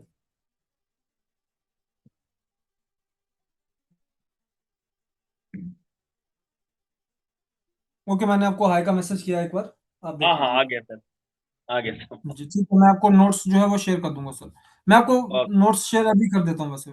ठीक है। ओके आप ओके सर, ईडीएम बिहार में है ना, इसमें नोट्स वैसे मुझे लगता है डाले गए थे, थैंक यू। अभी डाले नहीं गए हैं। चलिए मैं आपको नोट्स शेयर कर देता हूँ सर एक बार ना। Okay okay sir okay. जी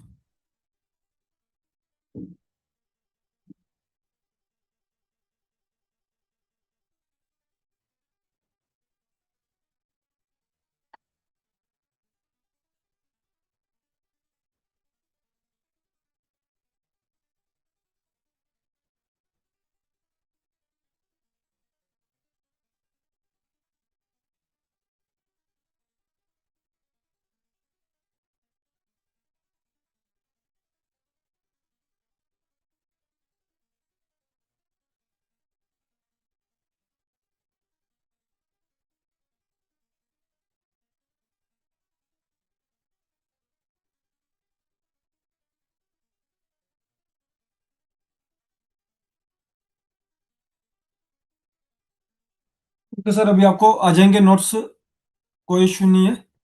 ओके मैं ओके सर। देखूँ शुभम जी जुड़ चुके हैं हमारे साथ। शुभम आप जुड़ चुके हैं अभी? हाँ रेडी है। ओके, अपना कैमरा ऑन कर लीजिए प्लीज एक बार।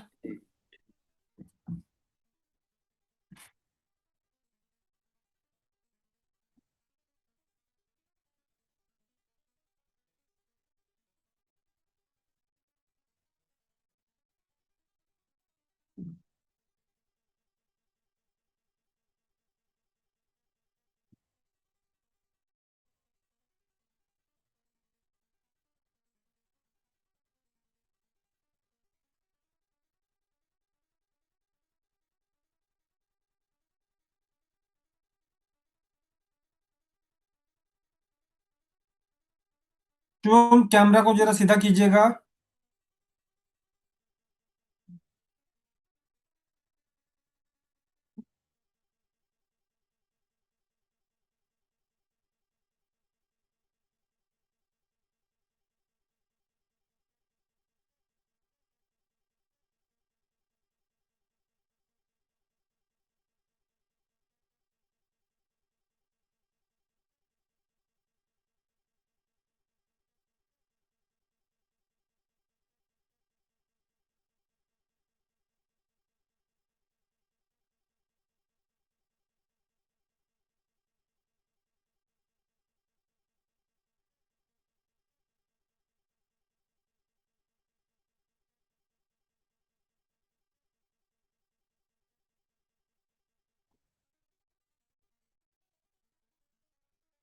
आवाज आ रही है?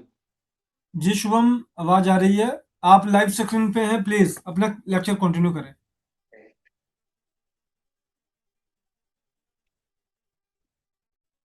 आप सभी को मेरा प्रणाम।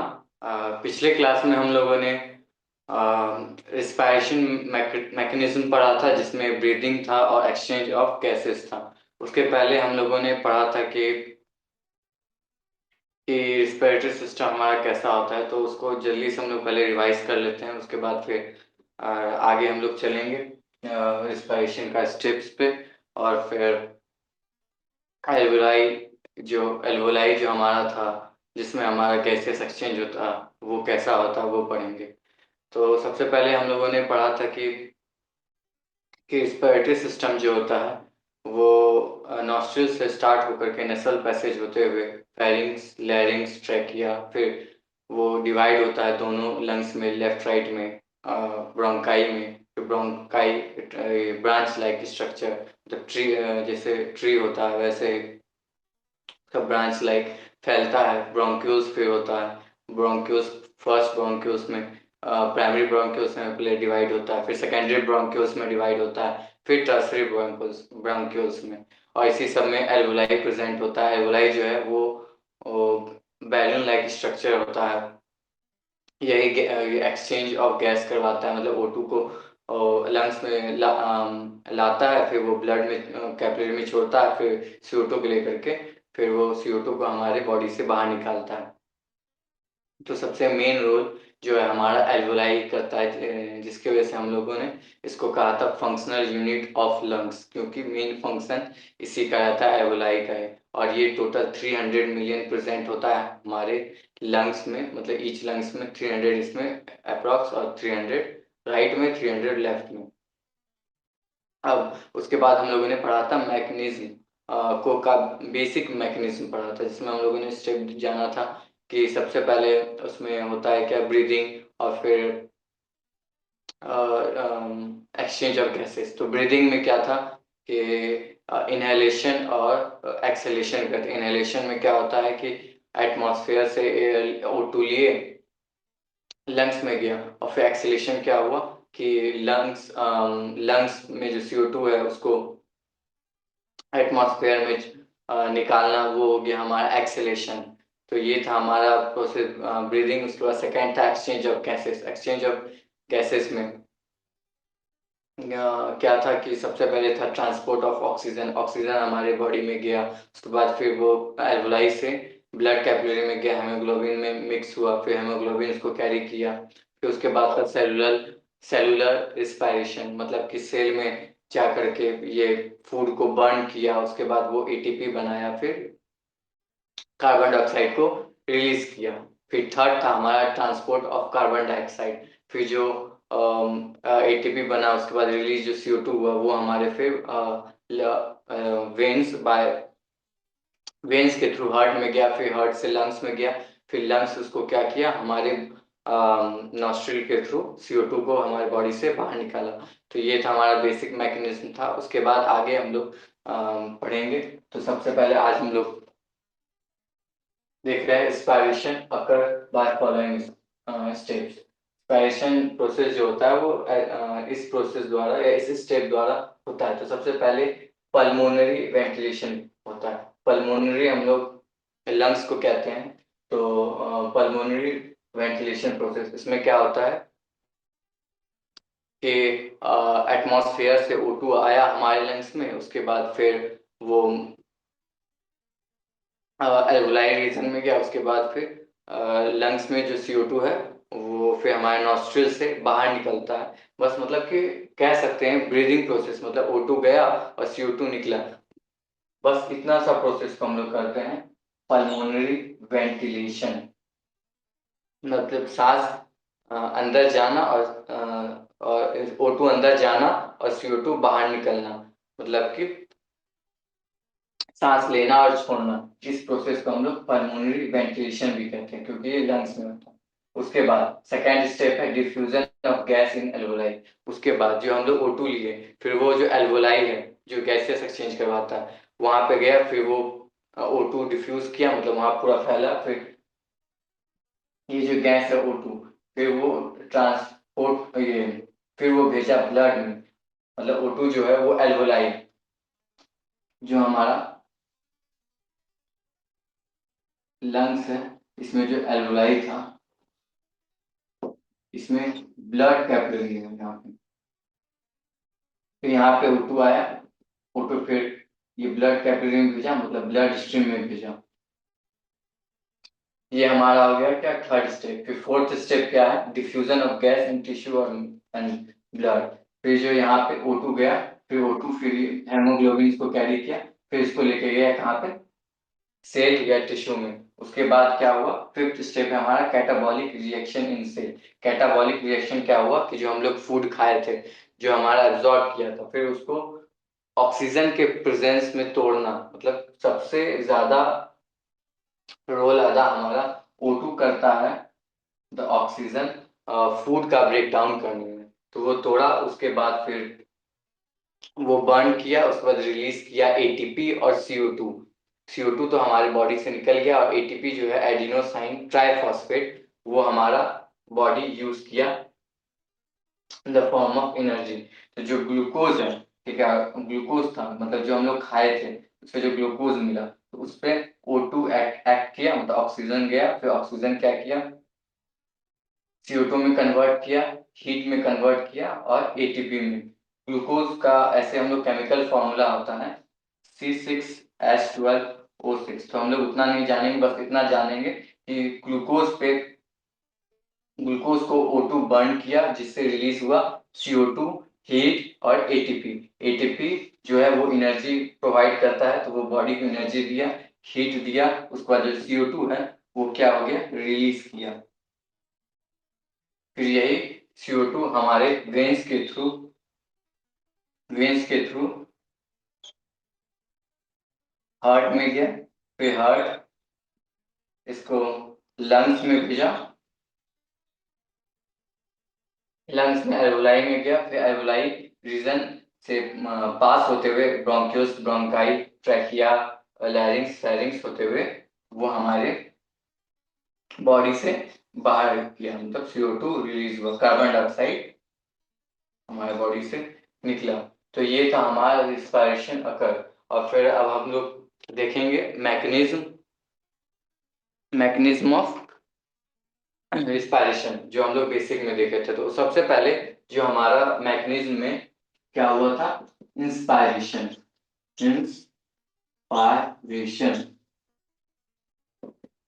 इंस्पायरेशन में क्या हुआ कि एटमॉस्फेरिक एयर जो था वो हमारे लंग्स में पहुंचा,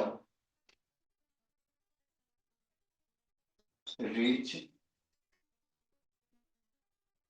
atmospheric air. In lungs,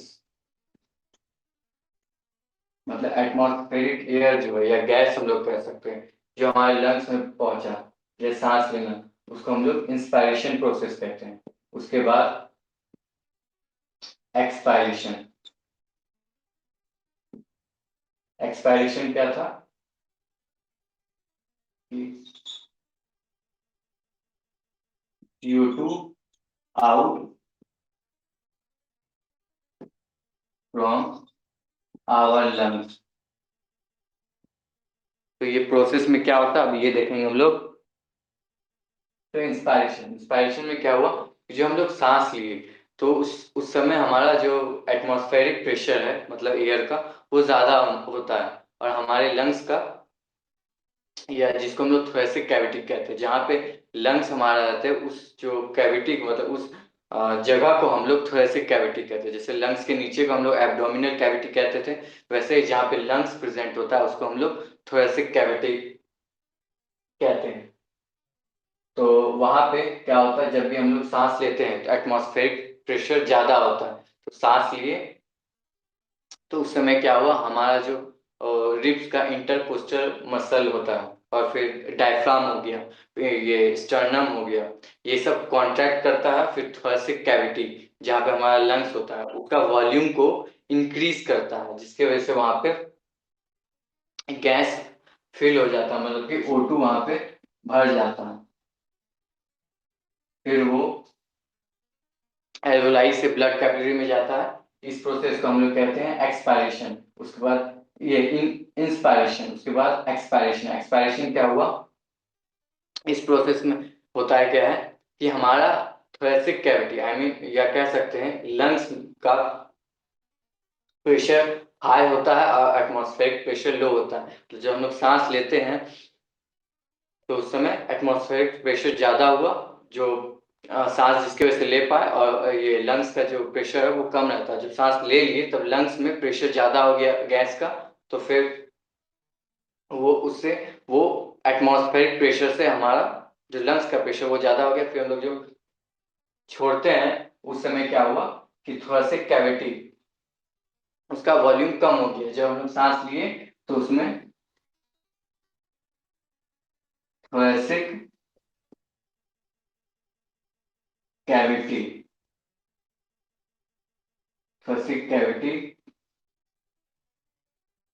volume increase, और जब हम लोग सांस लिए तो थोरेसिक कैविटी का वॉल्यूम इंक्रीज करता है, और जब हम लोग सांस छोड़े तो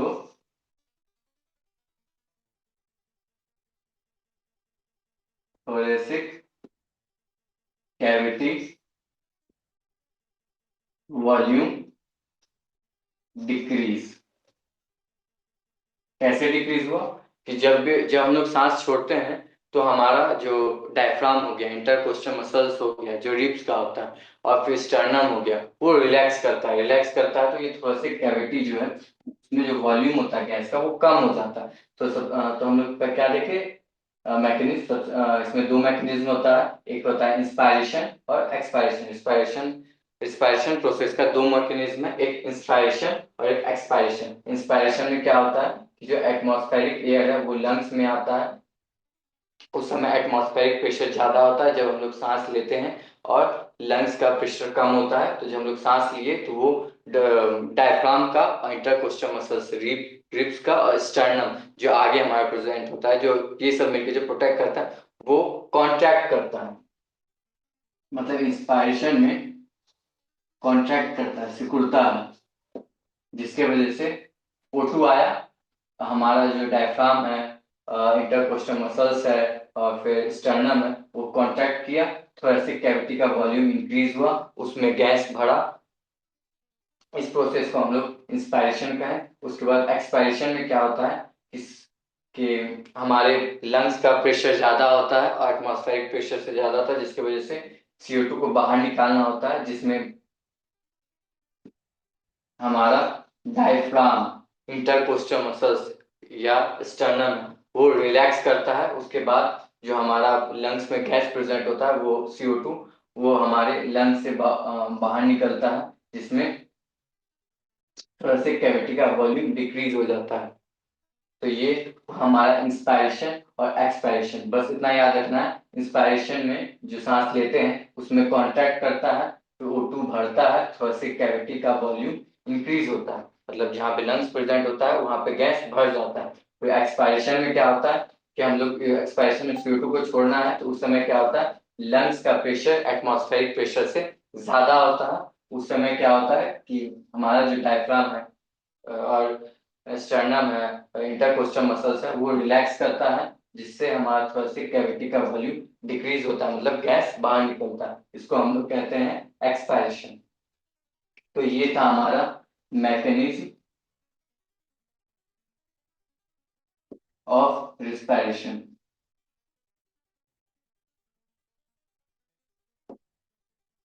ठीक, उसके बाद अब जब सांस लिए तो ये हमारे ब्लड से सेल के थ्रू कैसे जाता है, तो जो हमारे लंग्स में एल्वोलाई प्रेजेंट था, 300 मिलियन जो एल्वोलाई प्रेजेंट है हमारे लंग्स में, तो वो क्या करता है, एक्सचेंज ऑफ गैसेस करवाता है। कैसे, ये जो एल्वोलाई है इसमें O2 आया, और जो हमारा एल्वोलाई है वो स्क्वैमस, बस नाम याद रखेंगे,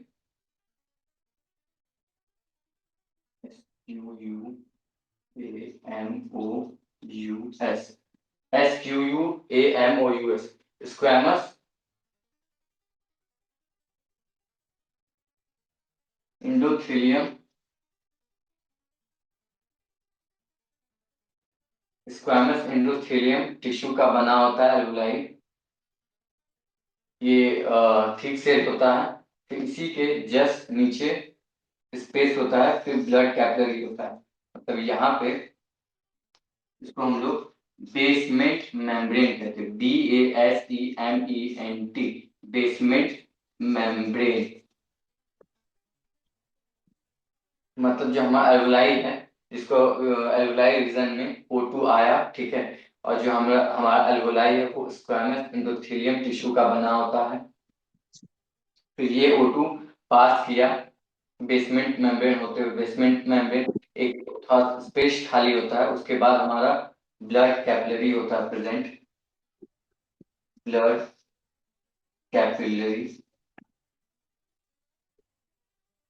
ब्लड कैपिलरी होता है, उसी में हमारा ब्लड रहता है, और ब्लड जो है उसी में हमारा हेमोग्लोबिन प्रेजेंट होता है, जो ऑक्सीजन और कार्बन डाइऑक्साइड को कैरी करके सेल तक पहुंचाने का काम करता है। मतलब एल्वोलाई में हमारा ऑक्सीजन गया, फिर इससे होते हुए बेसमेंट मेम्ब्रेन में गया, बेसमेंट मेम्ब्रेन में होते हुए ये हमारे ब्लड कैपिलरी में गया, ब्लड कैपिलरी में ही ब्लड प्रेजेंट होता है, बहते रहता है, उसी ब्लड में हमारा हेमोग्लोबिन प्रेजेंट होता है। यही हेमोग्लोबिन ऑक्सीजन कैरी किया, और ये टोटल 4 ऑक्सीजन कैरी करता है एक टाइम में।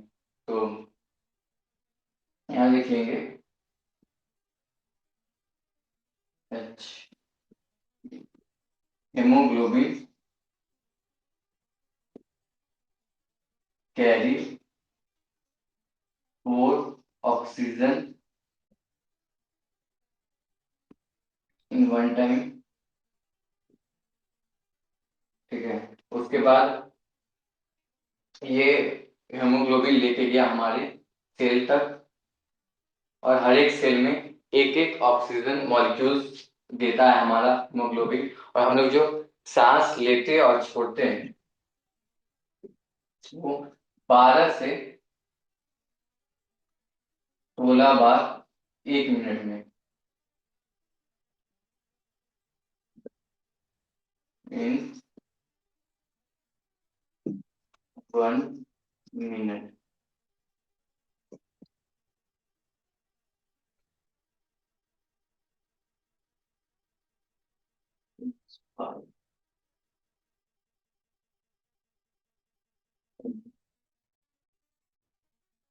तो जो O2 आया वो ब्लड में गया, ब्लड में हमारा हेमोग्लोबिन प्रेजेंट हुआ, वो O2 को कैरी किया। O2 को एक बार में कितना O2 कैरी करता है? 4 ऑक्सीजन कैरी करता है। फिर वो सेल तक ले गया, हर एक सेल में एक एक ऑक्सीजन मॉलिक्यूल्स दिया, और हम लोग जो सांस लेते हैं वो 12 से 16 बार लेते हैं 1 मिनट में।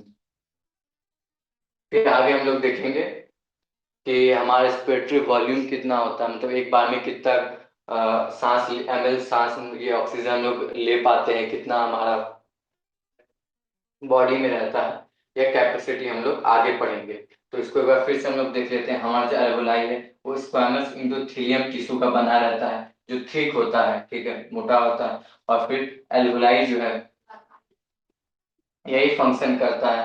तो इसमें क्या होता है, O2 आया, O2 से बेसमेंट मेम्ब्रेन में गया, बेसमेंट मेम्ब्रेन एक स्पेस होता है, वो एक्सचेंज करवाया, वो भेजा ब्लड कैपिलरी में, ब्लड कैपिलरी में ब्लड प्रेजेंट होता है, और उसी में हेमोग्लोबिन प्रेजेंट होता है, और हेमोग्लोबिन O2 को कैरी किया, वो एक बार में 4 ऑक्सीजन कैरी करता है, फिर वो सेल तक पहुंचाता है, और हर एक सेल को एक ऑक्सीजन मॉलिक्यूल्स देता है।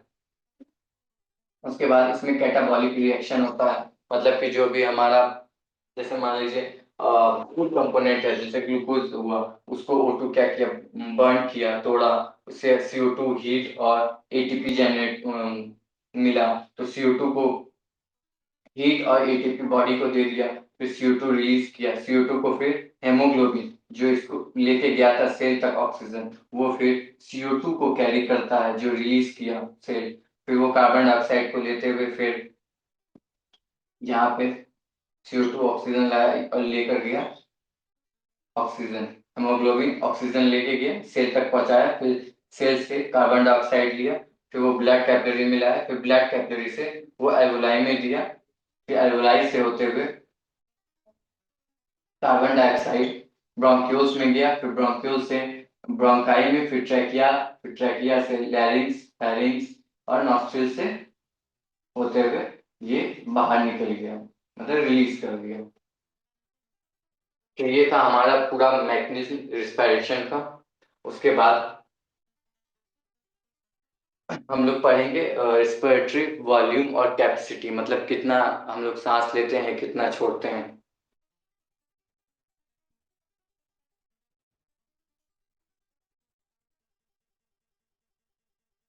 एक बार फिर से हम लोग पहले रिवाइज कर लेते हैं, फिर आगे बढ़ेंगे। तो आज हम लोगों ने सबसे पहले पढ़ा respiration occur by following steps. Respiration जो प्रोसेस होता है वो कुछ इस तरह के स्टेप से होता है। तो सबसे पहले पहला जो स्टेप होता है वो पल्मोनरी वेंटिलेशन होता है। इस पल्मोनरी हम लोग लंग्स को कहते हैं।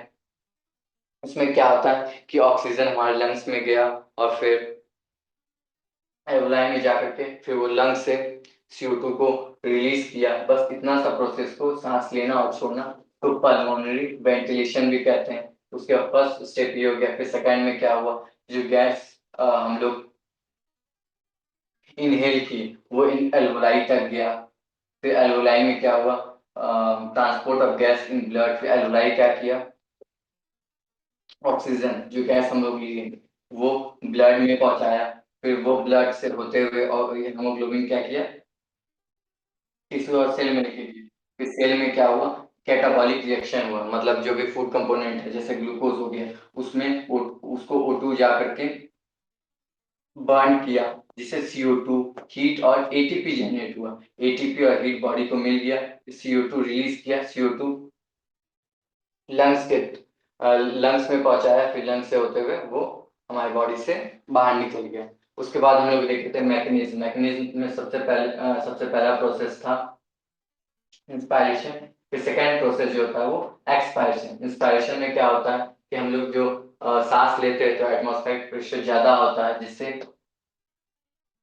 हमारा डायफ्राम हो गया, इंटरकोस्टल मसल्स हो गया, स्टर्न हो गया, वो कॉन्ट्रैक्ट किया, फिर O2 भर गया थोरेसिक कैविटी में, जिससे थोरेसिक कैविटी का वॉल्यूम इंक्रीज हो गया। फिर इसको हम लोग इंस्पायरेशन कहते हैं। फिर एक्सपायरेशन में क्या होता है कि जो थोरेसिक कैविटी में हमारा गैस गया तो जिससे हमारा लंग्स का जो प्रेशर हाई हो गया एटमॉस्फेरिक प्रेशर से, फिर वो CO2 बाहर निकालना रहता है, जिसके वजह से हमारा जो डायफ्राम हो गया, इंटरकोस्टल मसल्स हो गया, स्टर्नम हो गया, वो रिलैक्स किया जिसके वजह से थोड़ा सी कैविटी का वॉल्यूम डिक्रीज हो गया, मतलब गैस बाहर निकल गया, CO2 out from our lungs, हमारे लंग्स से CO2 बाहर निकल गया। इस प्रोसेस को हम लोग एक्सपायरेशन कहते हैं। इस पूरे प्रोसेस जो इंस्पायरेशन मैकेनिज्म और एक्सपायरेशन आता है, इंस्पायरेशन एक्सपायरेशन जो आता है वो उसको हम लोग कहते हैं मैकेनिज्म ऑफ इंस्पायरेशन। फिर हम लोग देखे थे स्ट्रक्चर ऑफ एल्वोलाई। तो एल्वोलाई जो होता है वो स्क्वैमस इंडोथेलियम टिश्यू का बना होता है, इसी में O2 आता है।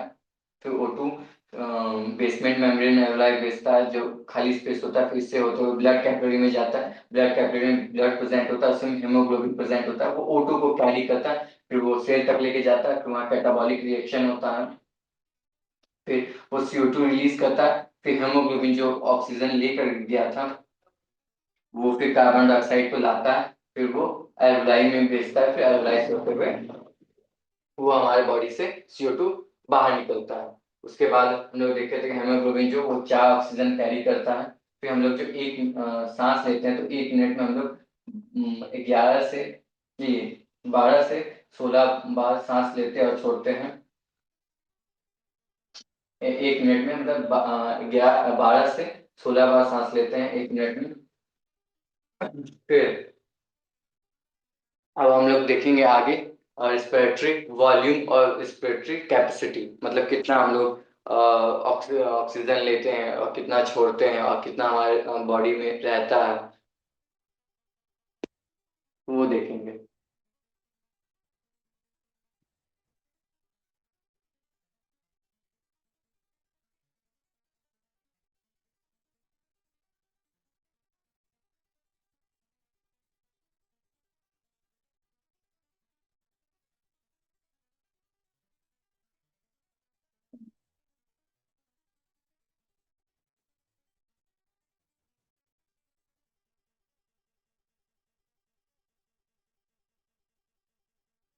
Respiratory volume and capacity. तो अभी हम लोग बस वॉल्यूम देखेंगे, रेस्पिरेटरी वॉल्यूम। तो सबसे पहले आता है हमारा टाइडल वॉल्यूम। टाइडल वॉल्यूम क्या होता है? जो हम लोग नॉर्मल सांस लेते और छोड़ते हैं, मतलब ऐसे नॉर्मल कंडीशन में सांस ले और छोड़ रहे हैं, उस प्रोसेस को हम लोग, उसमें टाइडल वॉल्यूम होता है। टाइडल वॉल्यूम क्या होता है? सांस लिए और छोड़े, वो 500 ml O2 हमारे लंग्स में गया। तो एक बार में, तो 1 मिनट में कितना हुआ? जैसे हम लोग 1 मिनट में कितना बार सांस लेते हैं और छोड़ते हैं? 12 से 16 बार। तो 12 से 16 बार लेते हैं, 12 बार गुना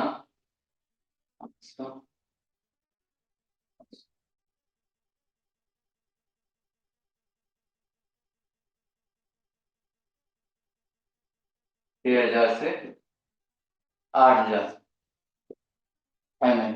मतलब हमारे लंग्स में जो टाइडल वॉल्यूम क्या हुआ? जो नॉर्मल लोग सांस लेते हैं और छोड़ते हैं, तो उसमें जो हमारा गैस भरता है हमारे लंग्स में, वो कितना होता है? एक बार में सांस लीजिए, 500 ml आया, ठीक है, वो 500 ml। तो 1 मिनट में कितना हुआ?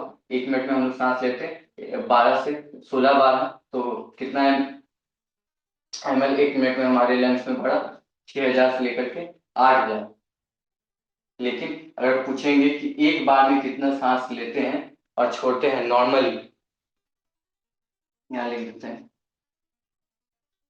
नॉर्मली रिस्पायरेशन, मतलब फोर्सफुली हम लोग ये नहीं, तो नॉर्मल जो हम लोग सांस लेते हैं और छोड़ते हैं उसको हम लोग टाइडल वॉल्यूम कहते हैं। तो एक बार में 500 ml भरता है, इसमें नॉर्मल रिस्पायरेशन वो करते हैं, नॉर्मल ब्रीदिंग करते हैं, तो 1 मिनट में कितना हुआ? 6,000 से 8,000 ml हमारे लंग्स में गैस फिल हुआ। उसके बाद सेकेंड प्रोसेस होता है, ठीक है,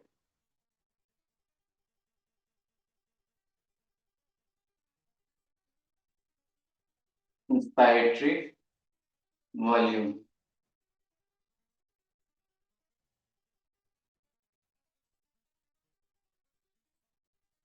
इंस्पायरेटरी वॉल्यूम। अब ये क्या होता है, इसमें क्या होता है कि हम लोग फोर्सफुली सांस लेते हैं। तो हम लोग जो फोर्सफुली सांस लिए, फोर्सफुली इंस्पायर,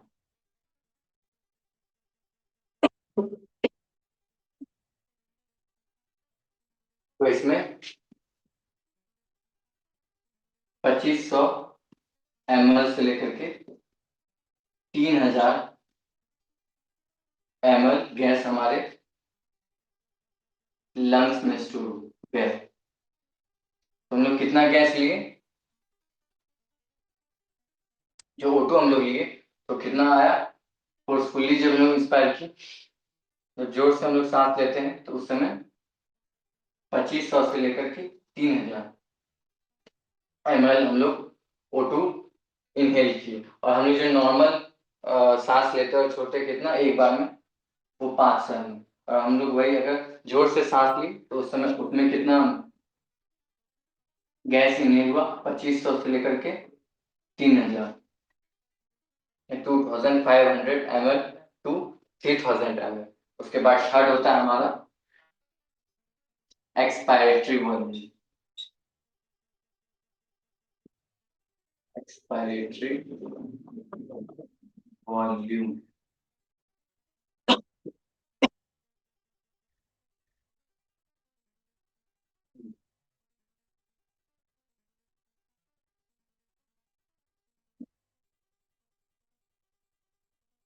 एक्सपायरेटरी वॉल्यूम, इसमें क्या हुआ कि फोर्सफुली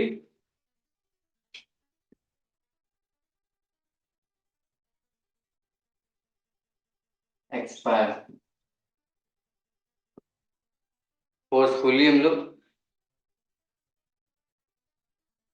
सांस छोड़े, मतलब हम लोग इंस्पायरेटरी वॉल्यूम में क्या हुआ, जोर से सांस लिए तो इसमें कितना ml O2 गया, 2500 से लेकर के 3000 ml। और एक्सपायरेटरी वॉल्यूम में क्या होता है, फोर्सफुली एक्सपायर, मतलब कि फोर्सफुली सांस छोड़े, तो उस समय 1000 ml से लेकर के 1100 ml गैस है वो हमारे लंग से बाहर निकला। तो हम लोग नॉर्मली जो सांस लेते हैं उसको हम लोग टाइडल वॉल्यूम कहते हैं। तो एक बार में 500 ml गैस हमारे लंग्स में जाता है, तो एक मिनट में कितना हुआ, वो 12 से 16 बार हम लोग सांस लेते हैं एक मिनट में, तो 6000 से 8000 ml एक मिनट में होता है।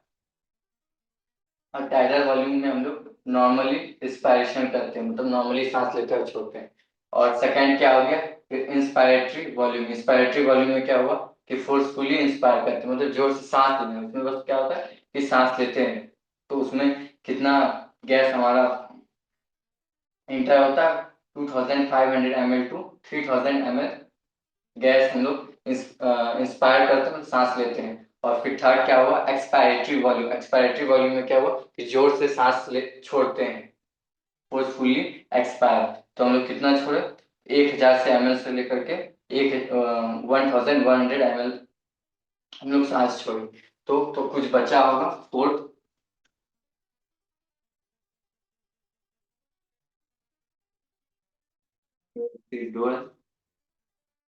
वॉल्यूम।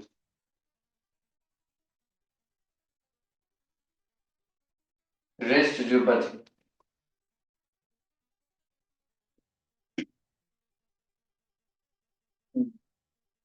रेसिडुअल वॉल्यूम में क्या होता है, जब हम लोग सांस छोड़ते हैं एक्सपायर, फोर्सफुली एक्सपायर किए उसके बाद जो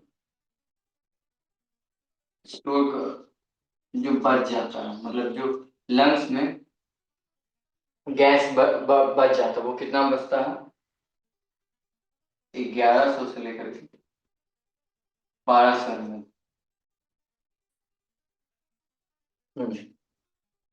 टाइडल वॉल्यूम क्या हो गया कि हम लोग नॉर्मली सांस लिए और छोड़े तो उसमें 500 ml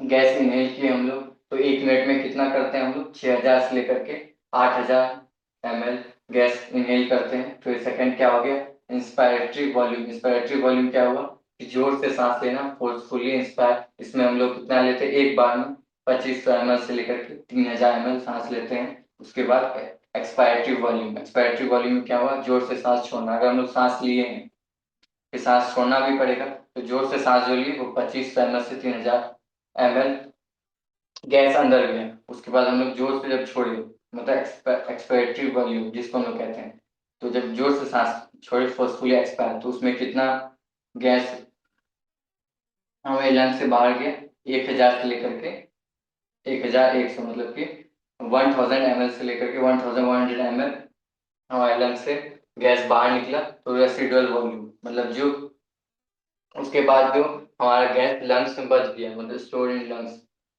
तो वो कितना हुआ 1100 ml से लेकर के 1200 ml गैस बच जाता है।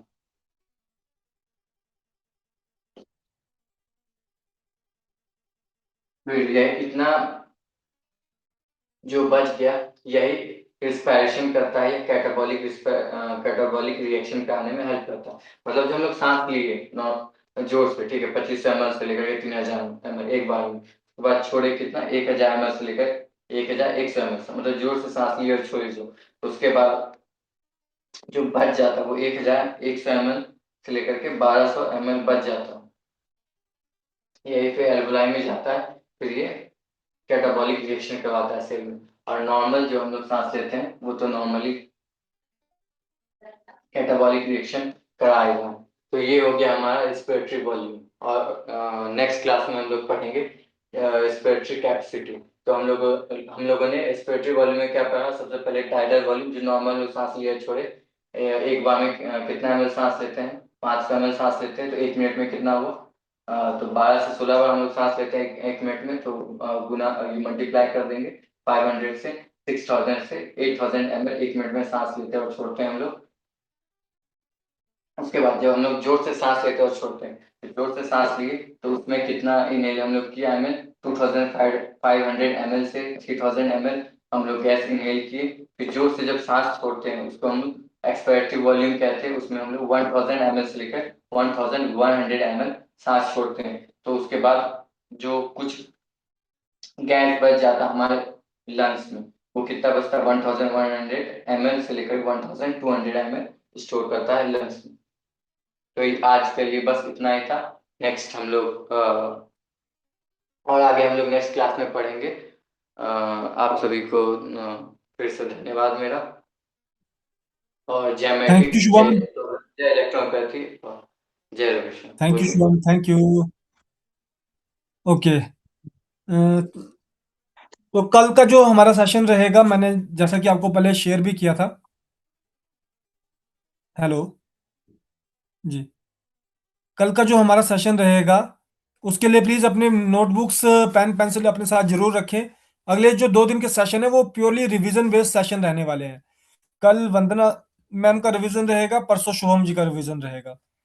तो अगले 2 दिन आपको जो अभी तक हमने पढ़ा है उसका रिवीजन करवा के उसके बाद हम उसका टेस्ट करके आपको सर्टिफिकेशन की तरफ को जरूर जाना चाहते हैं।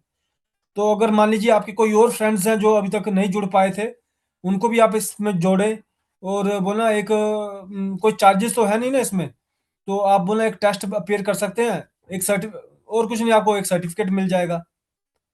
तो इसके लिए जरूर जुड़े। तो आज के सेशन में जुड़ने के लिए बहुत बहुत धन्यवाद। दोबारा कल 3 बजे तक रेडी रहिएगा, क्योंकि कल का सेशन पूरा वंदना मैम का रहने वाला है।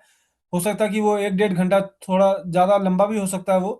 तो आप प्लीज़ उसी तरह से रेडी रहें, ताकि हम कल पूरे सेशन को अच्छे से ऑब्जर्व करके अपने रिवीजन को कर सकें, और जब हम नेक्स्ट पार्ट पे जाएंगे, जब टेस्ट हो, तो उस रिवीजन का हमें बेनिफिट हो। सर इस बुक का इंडेक्स डाल देना, इसमें क्या है, नई बुक आई ना ये?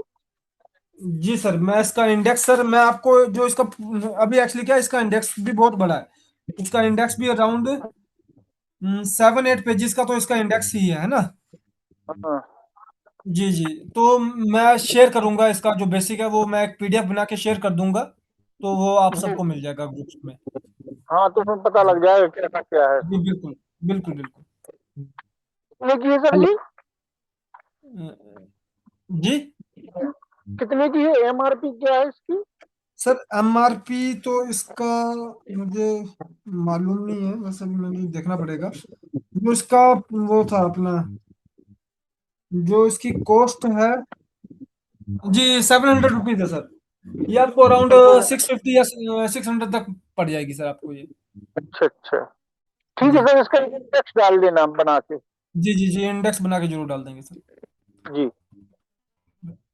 तो धन्यवाद आज के सेशन में जुड़ने के लिए। कल दोबारा फिर 3 बजे जुड़ते हैं, और प्लीज पेन एंड नोटबुक को कल अपने साथ जरूर रखें, क्योंकि कल का जो है रिवीजन सेशन रहने वाला है और वो काफी इंपॉर्टेंट रहेगा। Thank you for joining regularly. तब तक के लिए जय इलेक्ट्रोपैथी, जय मैटी।